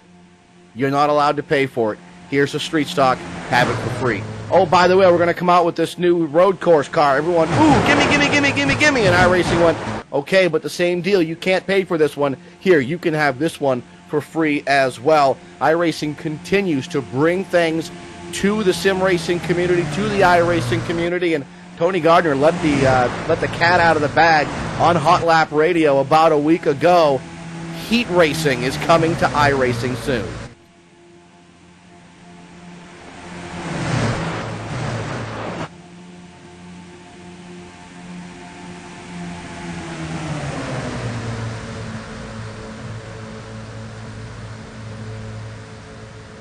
I'm looking forward to seeing heat racing come to iRacing, and we're going to try to weasel some more information out of some of the powers that be here within the iRacing world. And Brian Schoenberg has lost connection and come back in. Schoenberg, driver of the number 7 machine, blinked out, blinked back in. That's a potentially dangerous situation, especially for Tyler Hudson, who sits right behind Schoenberg. Yeah, it looks things are settled out right now. It looks like his connection is settled down. And, you know, that can be anything. That could be any between him and wherever he lives and iRacing, and, you know, any type of internet hiccup could cause him to disappear for just a second. Luckily, it was just a momentary hiccup, and everything's back okay, and everything looks good. And, you know, that's one of the things that we have to deal with here in the world of sim racing that they don't have to deal with in the physical world of racing. There are things that make the physical world of racing more difficult. Ray Alfala going to make it 3 wide here. Hudson on the inside, Alfala in the middle, and it's going to be Jean Costa on the outside, 3 wide down the backstretch. Why not? Yeah, that was a bit of a scary move. Alfala saw a hole. He stuck his nose in there and actually laid his right fender on the left rear quarter of Costa. Costa doing a very good job of keeping it together, able to fall back in line now. As I was saying, that there are things in the physical world that make that more difficult than sim racing. Obviously, the potential for injury is a lot higher in physical world racing. You know, the competition maybe it's a different style of competition. I don't want to say it's more difficult or less difficult, the competition. It's a different style of competition. However, here in the sim racing world, we can't feel the G-forces. We can't literally feel what the car is doing underneath us, so we have to kind of figure it out with our wheels if we have force feedback or watching the screen or kind of getting an idea of what's going on by listening to the car. It makes us a lot more, we have to pay more attention to the car itself in order to get an idea of what the car is doing, and we have to deal with things like warp and netcode issues or whatever it happens to be. Somebody upstairs picks up the phone 5 or 6 or 10 years ago when we were racing on dial-up modems, and boom, your race is over. These are things you don't have to deal with in the physical world, but we have to deal with on the sim racing side of things. So each side of the racing coin, and I consider sim racing to be the other side of that racing coin, one side being physical, one side being simulated. Each side of that racing coin has its positives and its drawbacks, and I think it kind of evens both out. Yeah, there are some differences, but you know what's really incredible, and we've seen the growth over the last 10 years of where we're racing. We're racing for people from all around the world now. Sandeep Banerjee races in this series. I don't think he made today's race. He didn't make today's race, but he races with us from India. And you know, we're racing. Everybody's racing from all over the world in front of their home PCs, and it's all coming to a central location here in Boston, Massachusetts, where you know, and then all the information's being sent from there back out. And here we are racing side by side, fender to fender. You know, with all these different drivers, and occasionally, you know, when there's an internet hiccup or something like that, you'll get these little issues from now and then. But the technology here at iRacing and the competition, the level of competition and the level of racing that you can actually do fender to fender is absolutely amazing with what we're doing here. When you think about the mass amounts of information, ooh, a little bit of contact there between the number 7 of Brian Schoenberg and I believe the number 28 as the 28 machine trying to squeeze a little bit more room to the inside. Schoenberg kind of gave him a little shot to let him know he didn't appreciate that. When you think about the mass amounts of information that's being sent back and forth, every graphic, every image, every pixel, all of this information traveling back and forth at a huge rate of speed, it's mind-boggling to even grasp how they're able to pull this off. It's not something you can build from the ground up in a year or 2 years or 3 years, and that's why a lot of the folks from Papyrus are with iRacing. So, you know, you talk about experience, and it travels from the racetrack. Also, experience travels in with the programming side and in with the organization side, and that's what we have with iRacing. Some of the most experienced folks in the world of sim racing have all been gathered up within iRacing.com. You know, we're getting down to it now. Next time by, Deryl, will be 20 laps to go. We're working lap number 80 right now, 20 and a half laps to go right now. These guys are going to start making their decisions on what they're going to do. The guys that didn't pit on that last caution period, they're coming down to it. They've got about 5 to 8 laps worth of fuel, and we're going to see those guys making pit stops. We're going to see the guys who are laying back here saving fuel. We're going to see them try to make their way to the front because it's go time now. We got 20 laps to go, and we're all wondering, and nobody knows who's it going to be, who's going to win the NASCAR iRacing.com Series World Championship here at Daytona.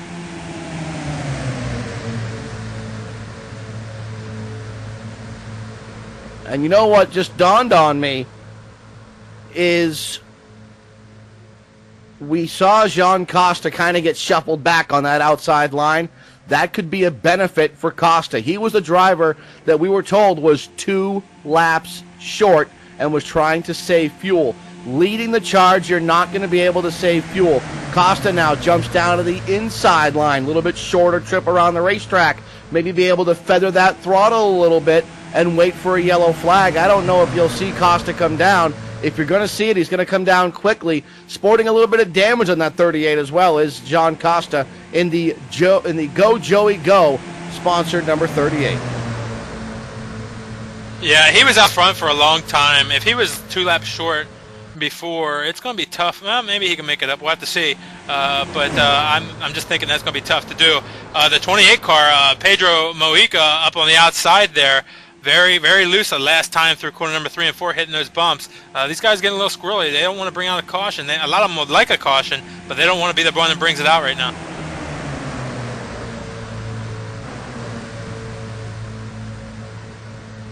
Jesse Atchison continues to lead this one. Thomas Hazard sits in second. Ray Alfala is third. Fourth spot belongs to Josh Berry, as a big wiggle for Josh Berry on the inside. Berry has such amazing car control, whether it be in the simulated world or in the physical world. Josh Berry just has something figured out, and it's one of those things. I believe you either have it or you don't. Josh Berry was born with it. Well, somebody who is very much an expert in knowing driving talent is Dale Earnhardt Jr. And Dale Earnhardt Jr. noticed something in Josh Berry also, and he's got him driving his late model and working for him down in the DEI shops. So Josh Berry, a lot of talent here in the sim racing side, and in a lot of opportunities over in real world racing also.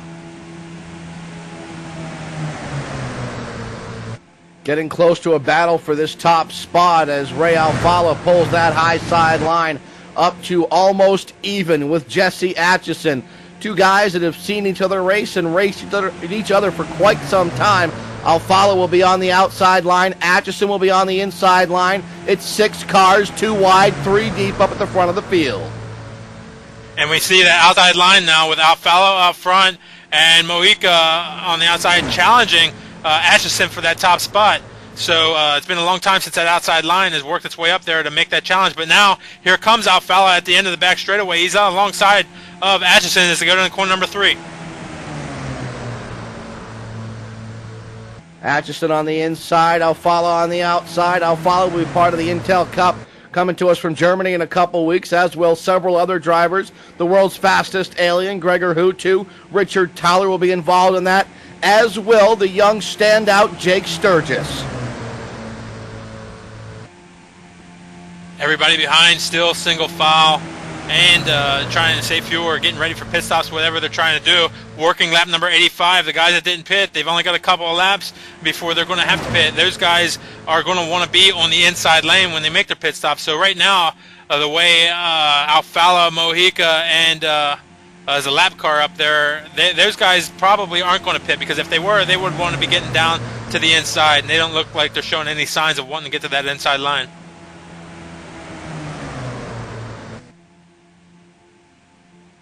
Schoenberg blinks yet again as Josh Berry drops back a little bit from the number 5 of Thomas Hazard.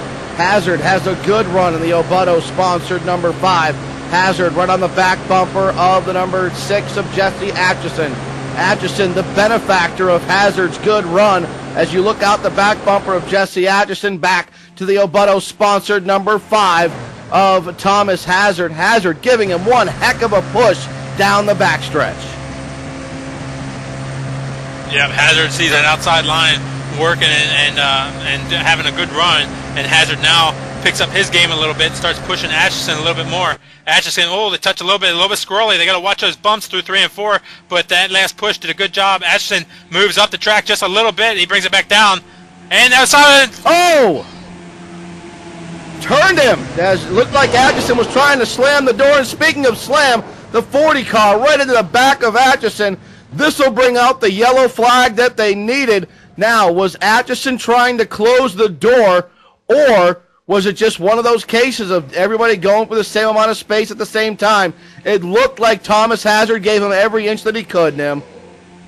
Well, Atchison definitely slipped up the track here, and we'll get the replay loaded, but it looks like Hazard had clean position. He had the inside line way above the yellow line. Hutchison just looks like he came down on him a little bit. Maybe he didn't come down. I don't know. But those guys made contact. Certainly not intentional, I don't think. And Hutchison goes spinning around and heavy damage.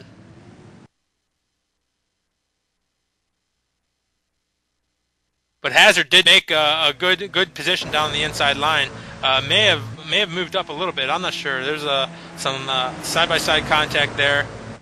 Just close racing, and unfortunately it turned Hutchison around.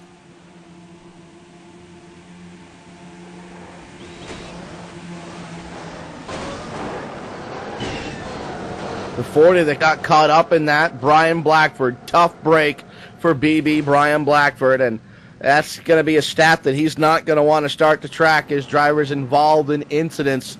It was an interesting stat last year. Brian did all of our stat work last year, or did a lot of it, I should say, last year, and huge help was Brian Blackford, and we've got a large stack of information already this year, and Brian will be adding to that stack of information as well. Unfortunately, he's going to be one of those drivers involved in a wreck early on in the season. Yeah, Florian Goddard and Jordan Erickson also getting a piece of that. They actually came together a little bit, trying to get cars straightened back out a little bit, so they might have got a little bit more damage with that. But there's a couple of guys involved. There could have been a lot more there, Daryl. The leader goes spinning across the track, and only have 4 cars involved. Could have been a lot more cars involved there. Yeah, it certainly could have been a lot more cars involved there. Ray Alfala is your race leader. Pedro Mojica, the rookie, up in second spot. Thomas Hazard showing in third. You got to wonder if there's any damage to Hazard, and you've got to wonder if we're going to see those pit stops. Right now, if you get inside the Alfala car, Alfala is coasting around the track. I'm sorry, and you'll hear him push a clutch in every now and then, which is him trying to save fuel. So he's pushing that clutch in, not turning any RPM, trying to save fuel, and you see him running down the apron there, doing his best to save fuel. So with about 12 laps to go this time by, and you see on the front of that car is sponsor Alf. So Ray Alfala looking for a sponsor on that car. It's staggering to me that Ray Alfala is not sponsored at this point. I mean, you talk about high-profile racers, and Ray Alfala is right up there with the highest profile. Yeah, if you watched anybody who watched this season, this championship last year knows that Ray Alfala is one of those drivers who will contend all year long. He is a wheelman. He does a lot of different series on the service, and he's one of the top drivers on the service, no doubt. But Ray Alfala will be a contender all year, and this good start at Daytona, where a lot of people write this race off as being one that they can't control. You come out of here with a win, and it sure does give you a good advantage going into the rest of the season.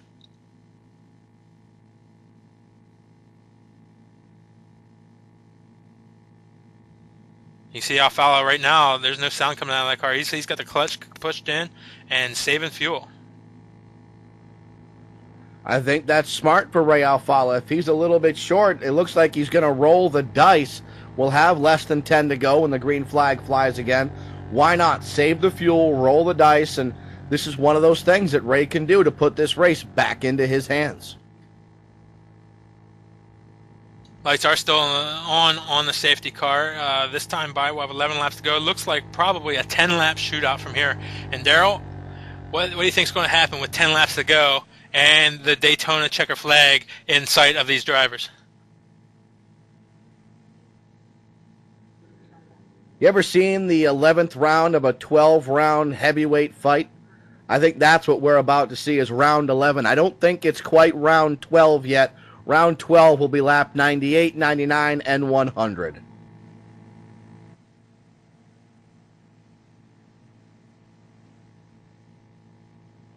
Right now, out front, Ray Alfala, Pedro Mojica in his first NASCAR iRacing.com Series World Championship race. Second place, Thomas Hazard, involved in that last incident right there. Back to third, Josh Berry fourth, Schoenberg fifth, Jean Costa up in the sixth position, Tyler Hudson seventh, Patrick Fogel eighth, Theo Olson ninth, and Jeremy Allen, also a rookie, is in the 10th spot. 11th on back, we've got a star-studded second part of this field. Brad Davies sits in 11th. John Gorlinski is 12th. 13th is Steve Sheehan. 14th belongs to Thomas Lewandowski, and 15th is Derek Wood. Chris Main sits in the 16th spot. 17th is Jordan Erickson. The young one, Connor McKenzie, sits in 18th. 19th is Darren Stevens, and 20th, the Lightning Rod, Josh Parker.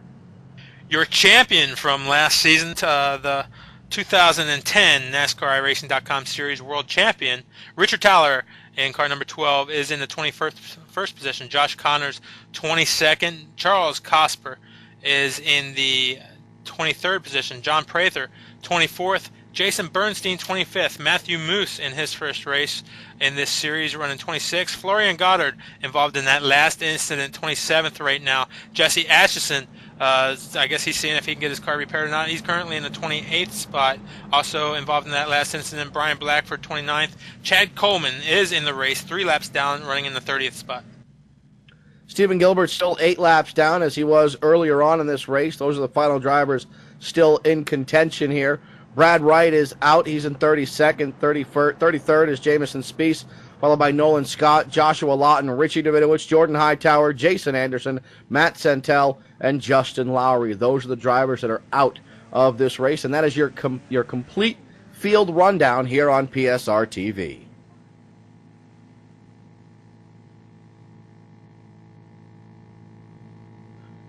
Lights are out on the safety car. Lap 91, the lights go out. So on lap 92, the start of lap number 92, we will get our restart, and that will be 9 laps worth of racing to go. So to start on lap number 92, we'll have to finish 92 and go the rest of them. So we'll have 9 laps of racing to go to decide whether Ray Alfalo will be able to hold off the rest of the field. We talked about heat racing. This is about a heat race.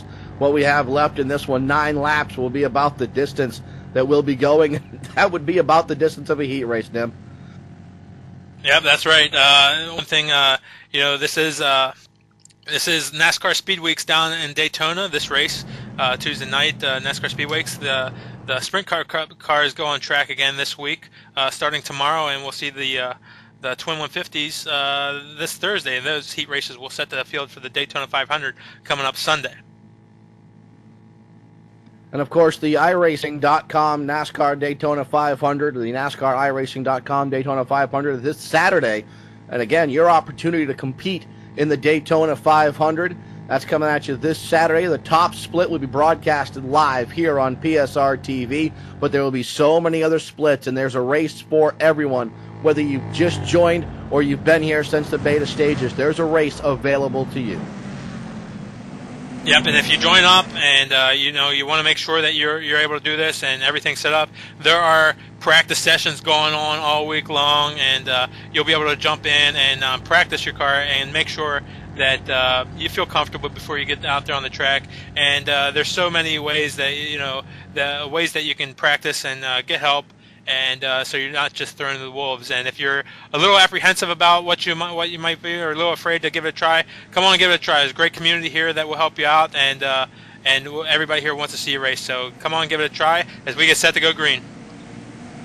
Here we go, 9 laps. Green flag flies. We're underway, and we're already almost 3 wide. Barry tries to shove it in the middle. Nothing doing. The door closes. Ray Alfala is your race leader. Pedro Mojica, he really stood his ground with Josh Berry bearing down on the inside. Yeah, and that's good to see. Berry did come up, and he just gave a whack to Mojica, trying to push him out of the way, but that didn't work, and it actually cost Berry a bunch of spots. More contact deeper in the field as they're starting to throw some haymakers. Some big uppercuts starting to be thrown in the 11th round of this 12-round fight. 38 again up high. That's Jan Costa up there on the outside. He's working on the 5th position, battling side by side with Brian Schoenberg right now, and Costa is a rookie out there. But right now we got Pedro Mojica is your top rookie right now, running in that 2nd position, 5th place. Thomas Hazard right behind him. I mean, actually that 5th number 5 car in 3rd place. 7 Brian Schoenberg and Tyler Hudson right behind him. Nice lineup on the inside as the outside line starts to gain some steam. The outside line will be the key here. Who goes and who stays? You stay in the inside line, you're almost guaranteeing yourself the spot that you're in. Looks like Hudson trying to force his way to the high side, and somehow, someway finds just enough room. John Costa gave him just enough room to get to the high side. Yeah, and Costa better keep it low because Barry wants to make it 3 wide. Barry wants that position, and the only way he's going to get that position is if he's able to move to the inside of Costa and make it 3 wide. Costa's going to have to keep that car down to the inside, but the one car of Tyler Hudson knows that that outside line is going to move, and if you're going to want to gain some spots, you're going to want to be the first car in that outside line. It's never too early to start thinking about points either. These drivers know every position is worth a point, and all those points at the end of the season could be worth over $10,000. Out front, Ray Alfala, you know, he's the guy we've been talking about all night. I think he's the guy when you asked me who's going to win, I said Ray Alfala, didn't I? He's currently up front right now and holding off Pedro Mojica. And look who's leading the charge on the high side. Tyler Hudson, the driver that I said, you know what? I think Tyler Hudson has a shot at this. Hudson leads the charge on the high side. Now the number 5 of Hazard trying to get to the high side of Hudson. Oh, contact! Hudson, did he save that? No, around goes Hudson.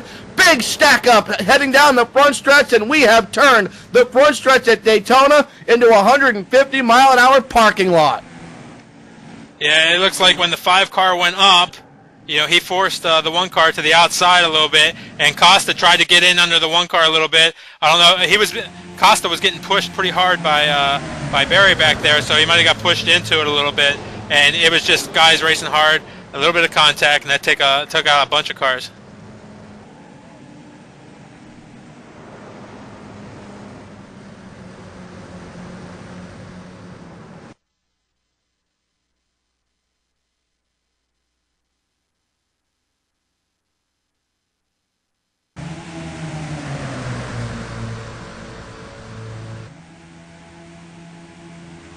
Oh my goodness. And this is going to set up a return to green flag racing, and you know, not a lot of damage to a couple of the cars involved in this. They were able to spin down and just sort of survive, so to speak, but Hazard was trying to get up there, trying to get to the outside, and they ran out of room essentially. You know what? There are some guys that, you know, whether they did a great job or not, they were able to, the 31 car of Chris Main, the 18 car of Thomas Lewandowski, the 24 car of Josh Parker, all of those guys, and Prather also made it through very good, but a number of those guys getting through there, and the 25 car gaining a lot of position. That's Steve Sheehan.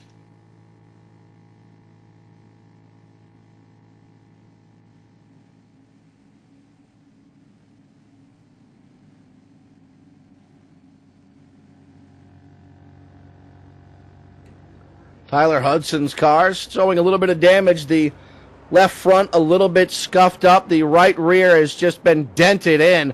That car's been shortened up a little bit on the right rear, and we'll see how quick that number 1 car is. And, you know, I thought he was going to save it. It looked like he was going to save it. He drove that thing all the way, and unfortunately for him, it just wasn't about to happen for him.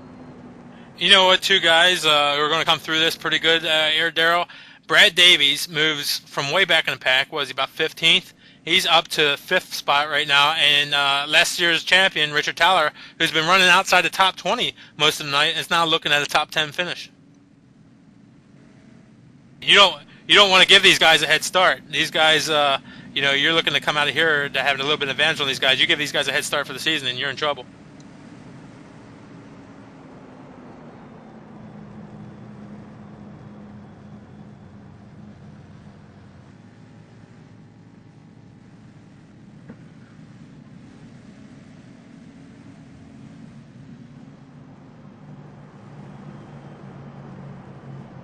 Now, we mentioned that this was round 11 of that 12-round shootout previously.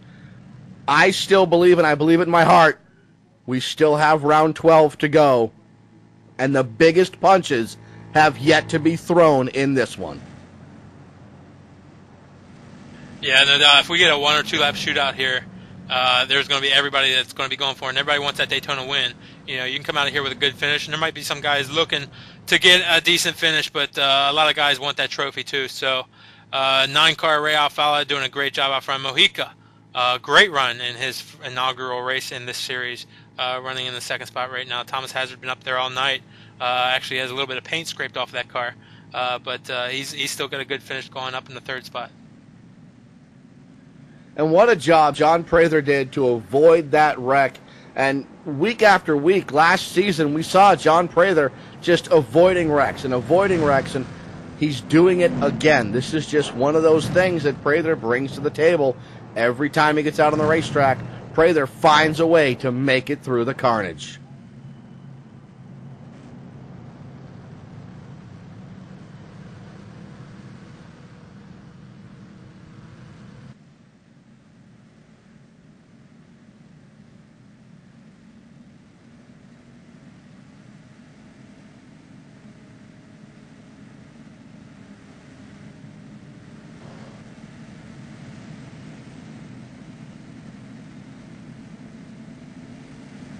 You know, Nim, one of the things that we should mention to our viewers out there is iRacing is constantly evolving. It's constantly changing.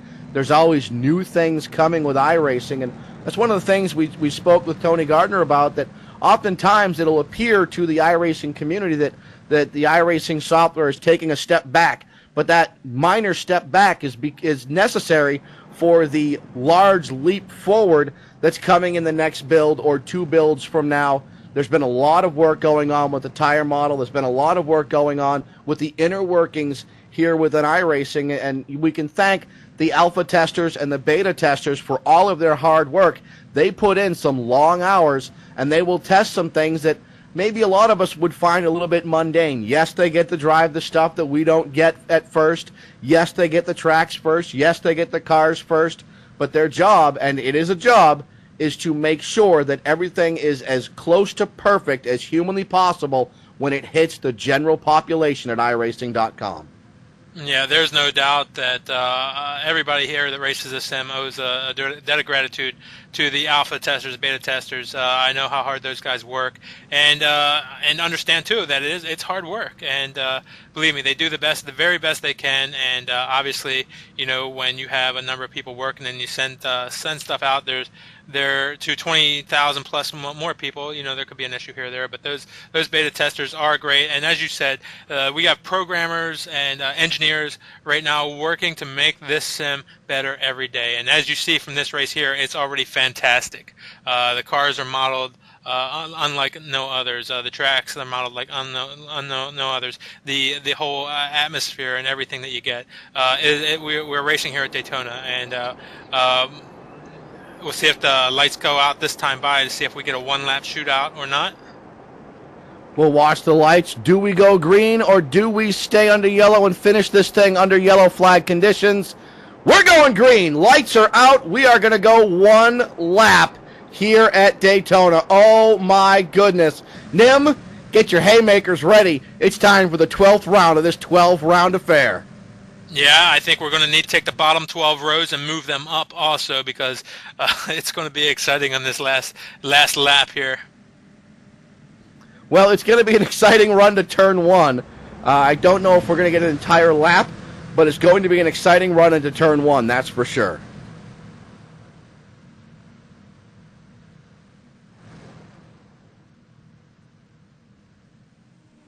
So here's the situation. We've got drivers up towards the front that maybe we haven't seen up there most of the night. Thomas Lewandowski doing a good job up towards the front. Steve Sheehan once again back up towards the front. Chris Main is up there. Brad Davies is up there. And the guys on the inside line may want to try to force their way to the high side. The guys on the outside line may want to try to force their way to the inside. And something, Nim, has to give. Yeah, there's no doubt. And you know, these guys in the back, they want to have a better finish. So, you know, we can all speculate. Hopefully it'll finish under green here, but we'll have to see. The drivers have to change their mindset from a 250-mile race to a one-lap dash. And that's what it comes down to. It's shorter than a heat race. It's a qualifying run, essentially.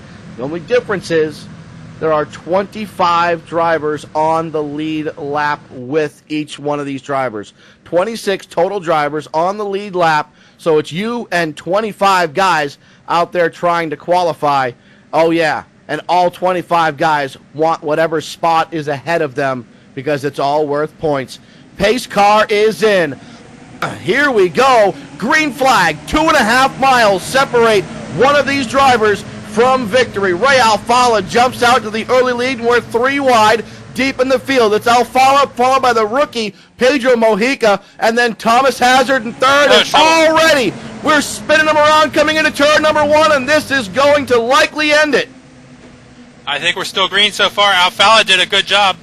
Alfala did a good job on that restart. He took off as soon as they could. He's got Mojica working to the inside there, and now to the outside goes Hazard. To the outside, he's got the 18 car, Thomas Lewandowski, pushing him.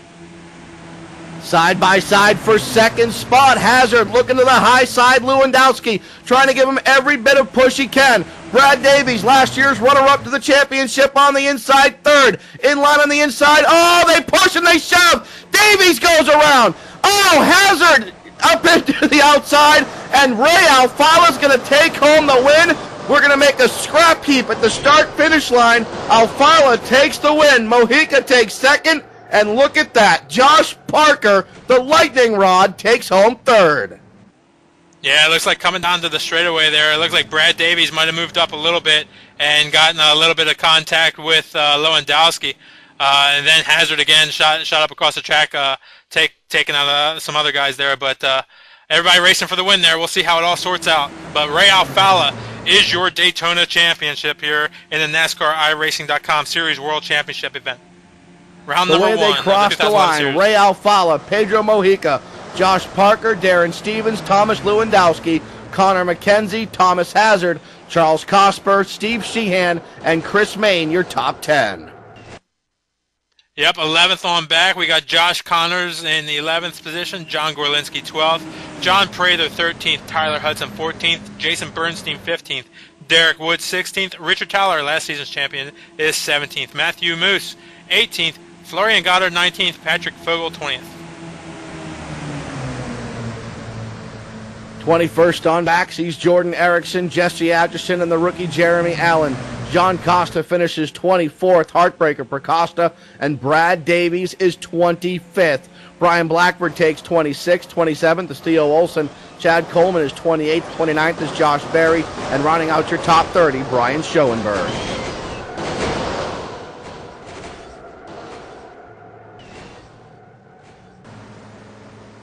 31st on back, Steve Gilbert will finish 9 laps down in the 31st spot. Brad Wright bring home 32nd tonight.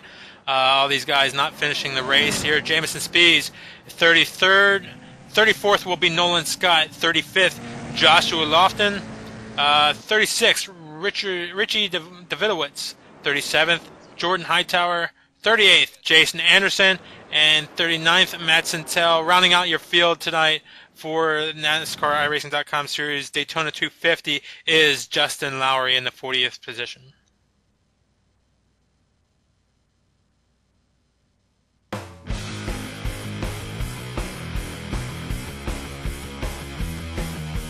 So Ray Alfala starts 7th.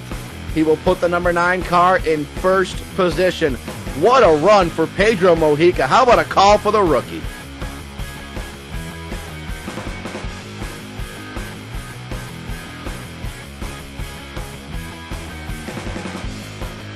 There were 5 lead changes for through the race, 4 caution flags for 16 laps, and the average lap time was 59.588 seconds.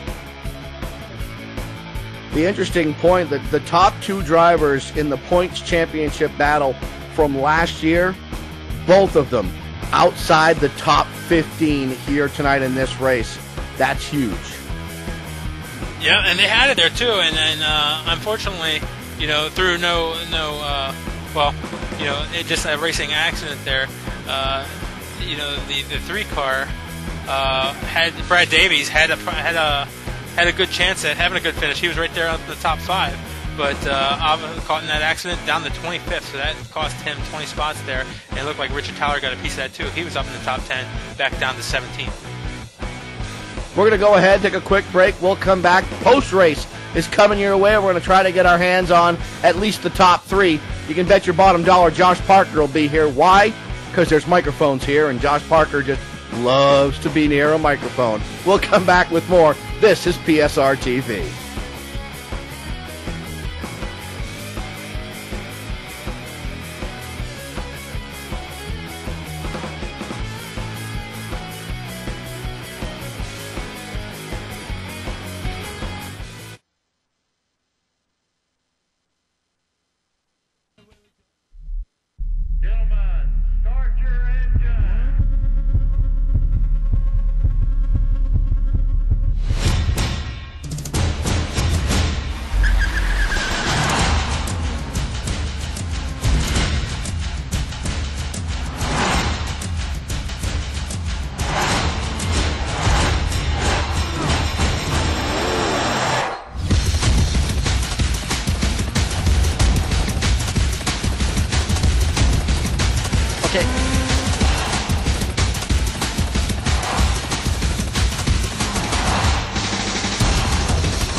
iRacing.com is the premier online racing simulation featuring head-to-head competition on your PC. Race from your home PC, competing on the world's best real-world cars and tracks.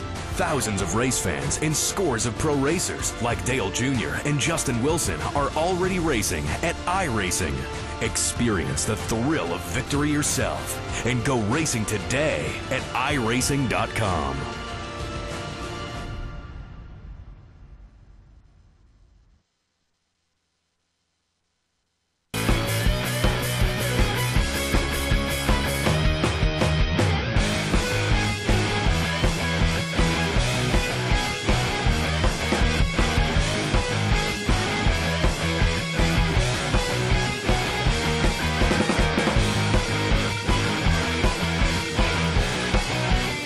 Welcome back here on PSR TV as we've got them lined up.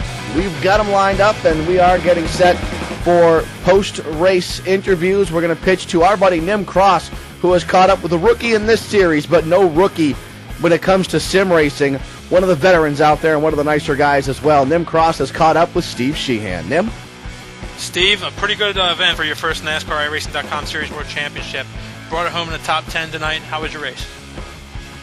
Hey, what's up, guys? It was good. I mean, we didn't go green flag like we wanted to. There's a group of us at pit row early that was looking to play a strategy, but it finished good. I was in one big wreck, but it came out of it kind of unscathed, and then the really, really big wreck I was actually in, but I kind of got launched at like 9th, so I'm happy. Well, there was a pretty weird pit strategy going on. Weird only because we didn't know about it. But tell us what the idea was there in the beginning of the race, where a lot of you guys pitted with just a few laps into the race. Well, there was 8 of us that wanted to pit. The way, if it went green, we would really only have to make 2 stops. So run it just like a road course. The earlier, the better. So we figured the soonest we could pit is lap 8. So if we pit on lap 8, then we would pit on lap, I think it was 48, something like that. And as long as we're the first ones pitting and we're first ones out, we were gaining time on them. So if it would have went green the entire way, we would have finished about 6 seconds in front of everyone. But it just didn't work out that way. I mean, we were planning on there not being too many wrecks. But it was, it's super speedway racing. So what are you going to do? That was a strategy. Yep, it was a very exciting race. We're glad you had a great finish. Any shout-outs you want to give? Yeah, of course. I mean, I'm not sure if you guys did your taxes yet. If you did, just do them again. Just use Tax Slayer this time. Do that, and also Fusion Full Treatment. And all you guys do awesome broadcasts. I'm very glad to be here. Very proud to be a racer in this series. Everybody watching, keep them coming. We need more viewers for this thing. You guys do awesome broadcasts. So glad to get a top 10 out of this, Russian roulette here. So thanks, guys. Outstanding job tonight, Steve. Up with Deryl. Thank you very much. I'm trying to get a word with our buddy Josh Parker. Josh, we knew you'd be here, buddy. 3rd place finish, and we're going to give you a microphone. I knew you'd be here, buddy. Welcome back. Yeah, pretty crazy. I don't think our strategy could have played out any worse than it did. I mean, every yellow that we didn't need, it fell in the spot that it was absolutely the worst spot ever. So, I mean, then it was just absolutely nuts the last 15, 20 laps. Take us through that last one-lap dash where you kind of gritting your teeth and kind of wondering what was going to go down, because I think we all pretty much knew it wasn't going to be all that clean. Yeah. Well, yeah, I think everyone knew it wasn't going to be clean.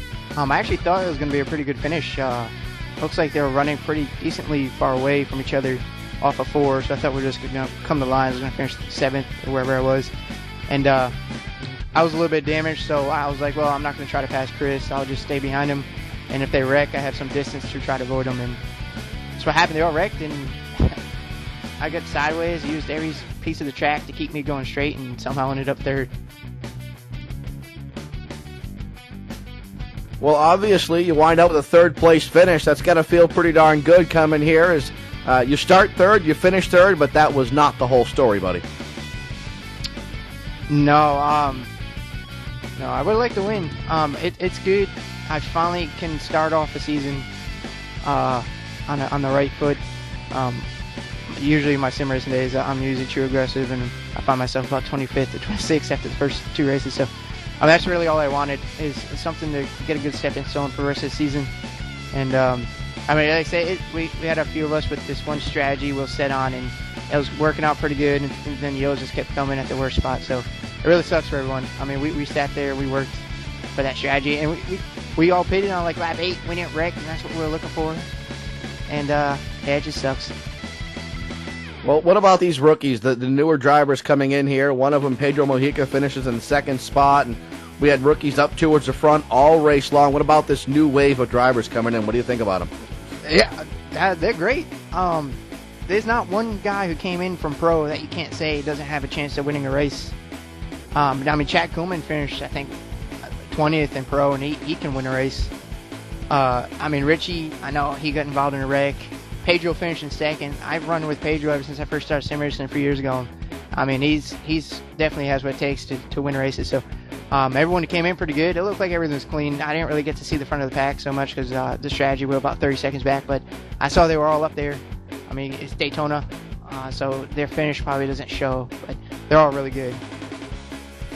Before we let you go, Josh, it's your opportunity. Your sponsors, friends, teammates, buddies out there, it's your opportunity, your shout-out time. The mic is yours. Yeah, I got to thank Paul Strickland and Xlander.com. Xlander Designs, they do the best websites. Go check them out. I think he's rebuilding a new one for 2011.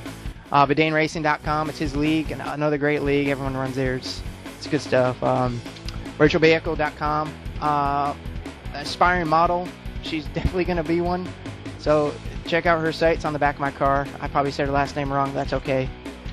I think that's it. And it's just everyone over at Deryl.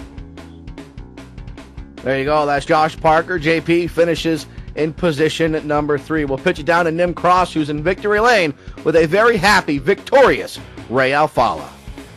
Yep, Ray Alfala, the winner of the Daytona 250 here in the NASCAR iRacing.com Series World Championship. Ray, fantastic job. You pulled it through like a veteran. You know, one of the guys there all year last year had a great race. Tell us about it. Yeah, thanks, man. I still can't believe it. You know, not only because it's just a win, but a plate race win. I never thought I'd ever even get a top 5 in one of these races, but everything pretty much went exactly how it needed to go in order to win, and that's pretty much how you have to win these races. You know, I really don't know. I don't know what to say. You know, my goal entering this race was just to get a top 10 and get out of here because, you know, I was like, can we just move on to Las Vegas, please? Because, you know, I just don't really enjoy this type of racing. But, you know, everything just played out well, and I still can't believe it. Well, Ray, congratulations. What was the strategy that got you out front? You know, everybody is trying to get out front for that last stint. What was the strategy that got you into that lead? Well, we probably wouldn't. We're not going to make it on fuel, just on one stop, even if we went green all the way. And then we saw like 7 or 8 guys pit like on lap 10, which that surprised us a bit. And so we just decided to, just stick to the plan, which was sort of just to run out of gas pretty much. And then the cautions fell, and once that caution fell, like on lap 45, and we said, if we pit now, we'll have to save fuel and hope for a few yellows, so we did. And then after that, it was like a 51 to go restart, and I knew I couldn't make on fuel, even if in the draft. So I just I decided, why not just go to the high side and try to make something happen. And I was behind Gene Costa for a while, and he had damage to the front, so I just, I did all I could to push him, but then I just saw that we weren't going to go anywhere. So I took a risk into turn 1 and almost wrecked the field, but I was able to get by him. And then, we were able to get up there right next to Jesse.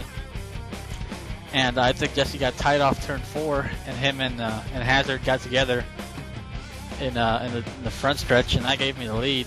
And and put Pedro right in second. And I got to give him credit, and say thanks to him as well, because he helped me a lot, drafting and just everything there at the end. And probably was going to run out of gas, if it wasn't for those, last few yellows. I was really close, clutching every yellow, having people calculate how many laps I had left on fuel.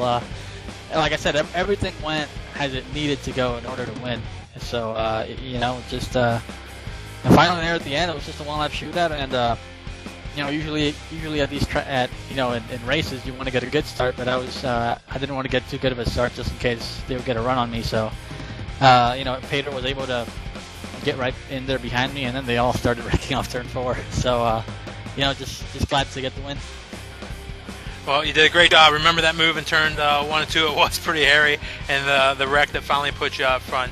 Congratulations, you are the first winner of the 2011 season, and give you a chance right now to name off your sponsors, or even if you're looking for that sponsor, and sponsor out.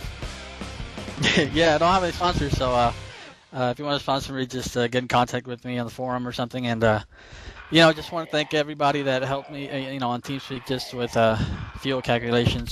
Chris Hennion was doing a lot of that, and Pedro for sticking with me there at the end. And, just a hell of a way to start the year. I never thought it would be this way, so, just looking forward to Vegas. Outstanding job, Ray, and congratulations on your win. Send it back up to Deryl.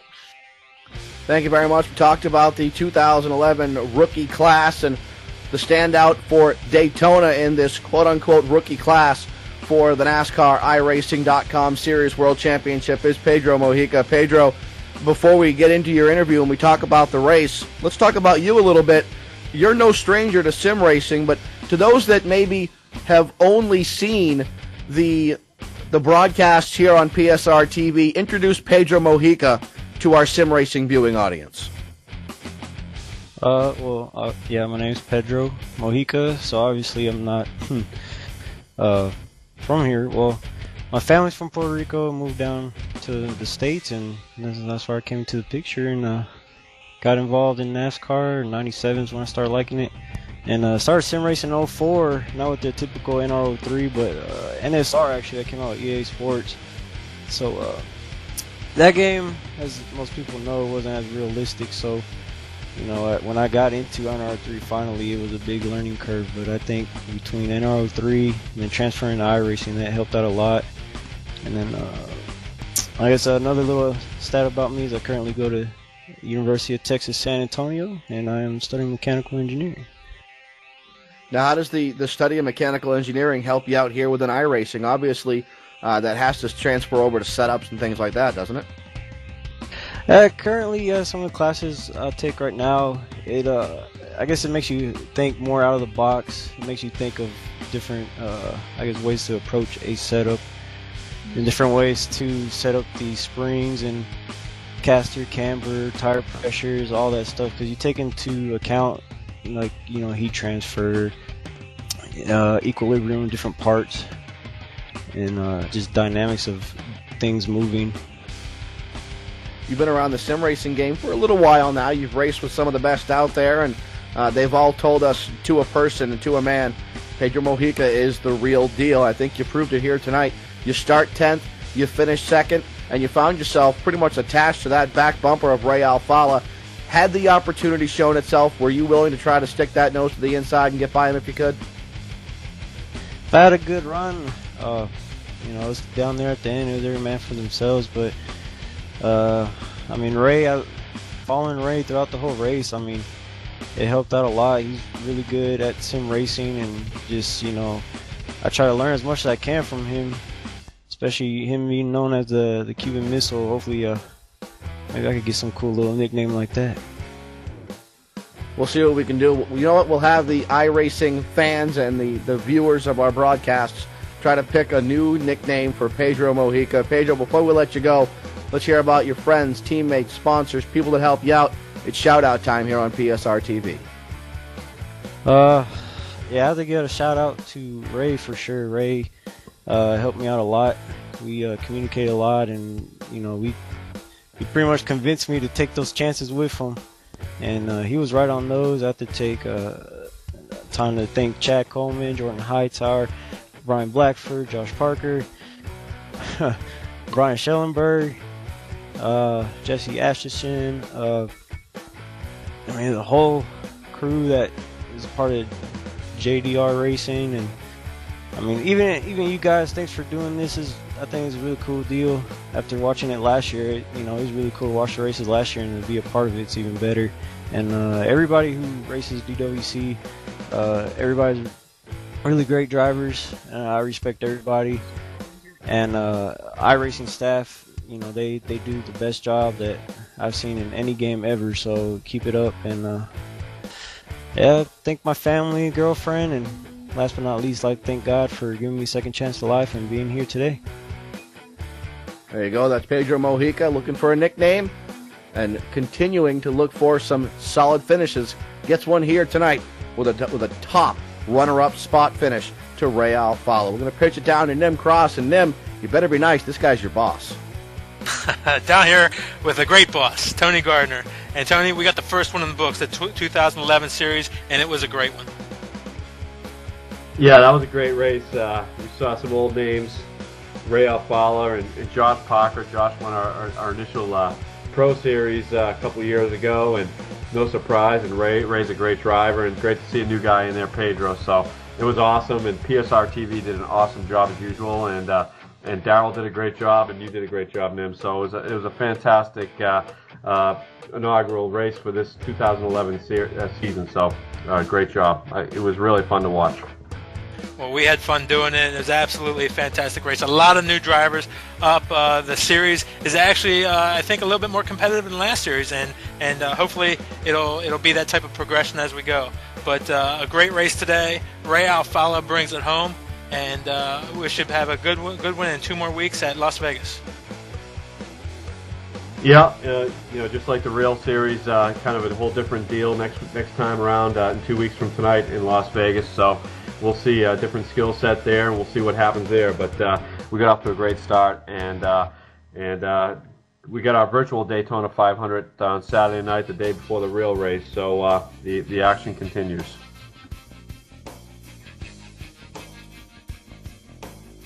All right, Tony, thank you very much, and we'll send it back up to Deryl. All right, Nim, make sure you're on time for work tomorrow. I'll be there. Uh-oh, Nim's going to go to the trailer. I'm kidding. Nim does a great job. That's going to put a cap.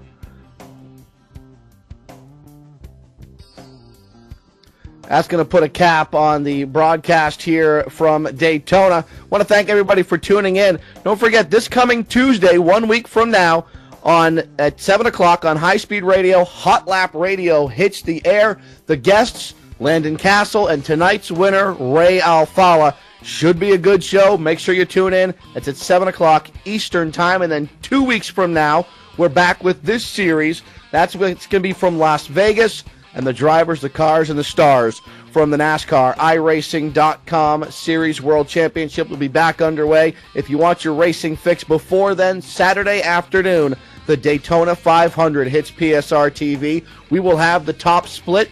That's 5 o'clock Eastern Time that race will take to the airwaves. The top split will be broadcasted live on PSR TV. There will be other splits and races available for everyone and anyone that wants to race. If you would like to race in a simulated Daytona 500 and you have an iRacing account, you can do so. If you do not have an iRacing account, NIM, they can get one pretty darn easy, can't they?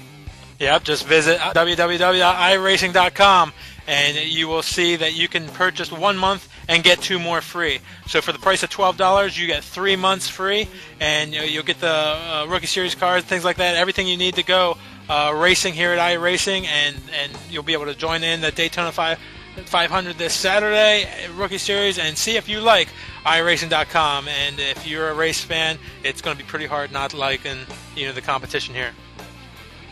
Fans, race stats will be available at NASCAR.com, also iRacing.com as well.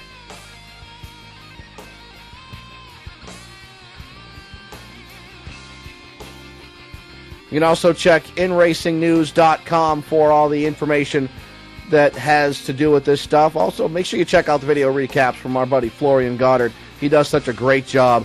Love working with Florian, and I've had the opportunity to work with him in the past. I would love to work with him in the future as well. That's going to wrap it up from Daytona. On behalf of Nim Cross, Matt Racing Kid Thomas, PJ Lossy, Chuck Johnson, Ian Bushing, and Ilka Hapla, who I oftentimes forget to mention, and also our buddy Zach helping out as well. I'm Deryl Morley, thanking you so much for tuning in and reminding you, keep the shiny side up and rubber side down, and always, always, always keep that hammer down. We'll see you next time right here on PSR TV.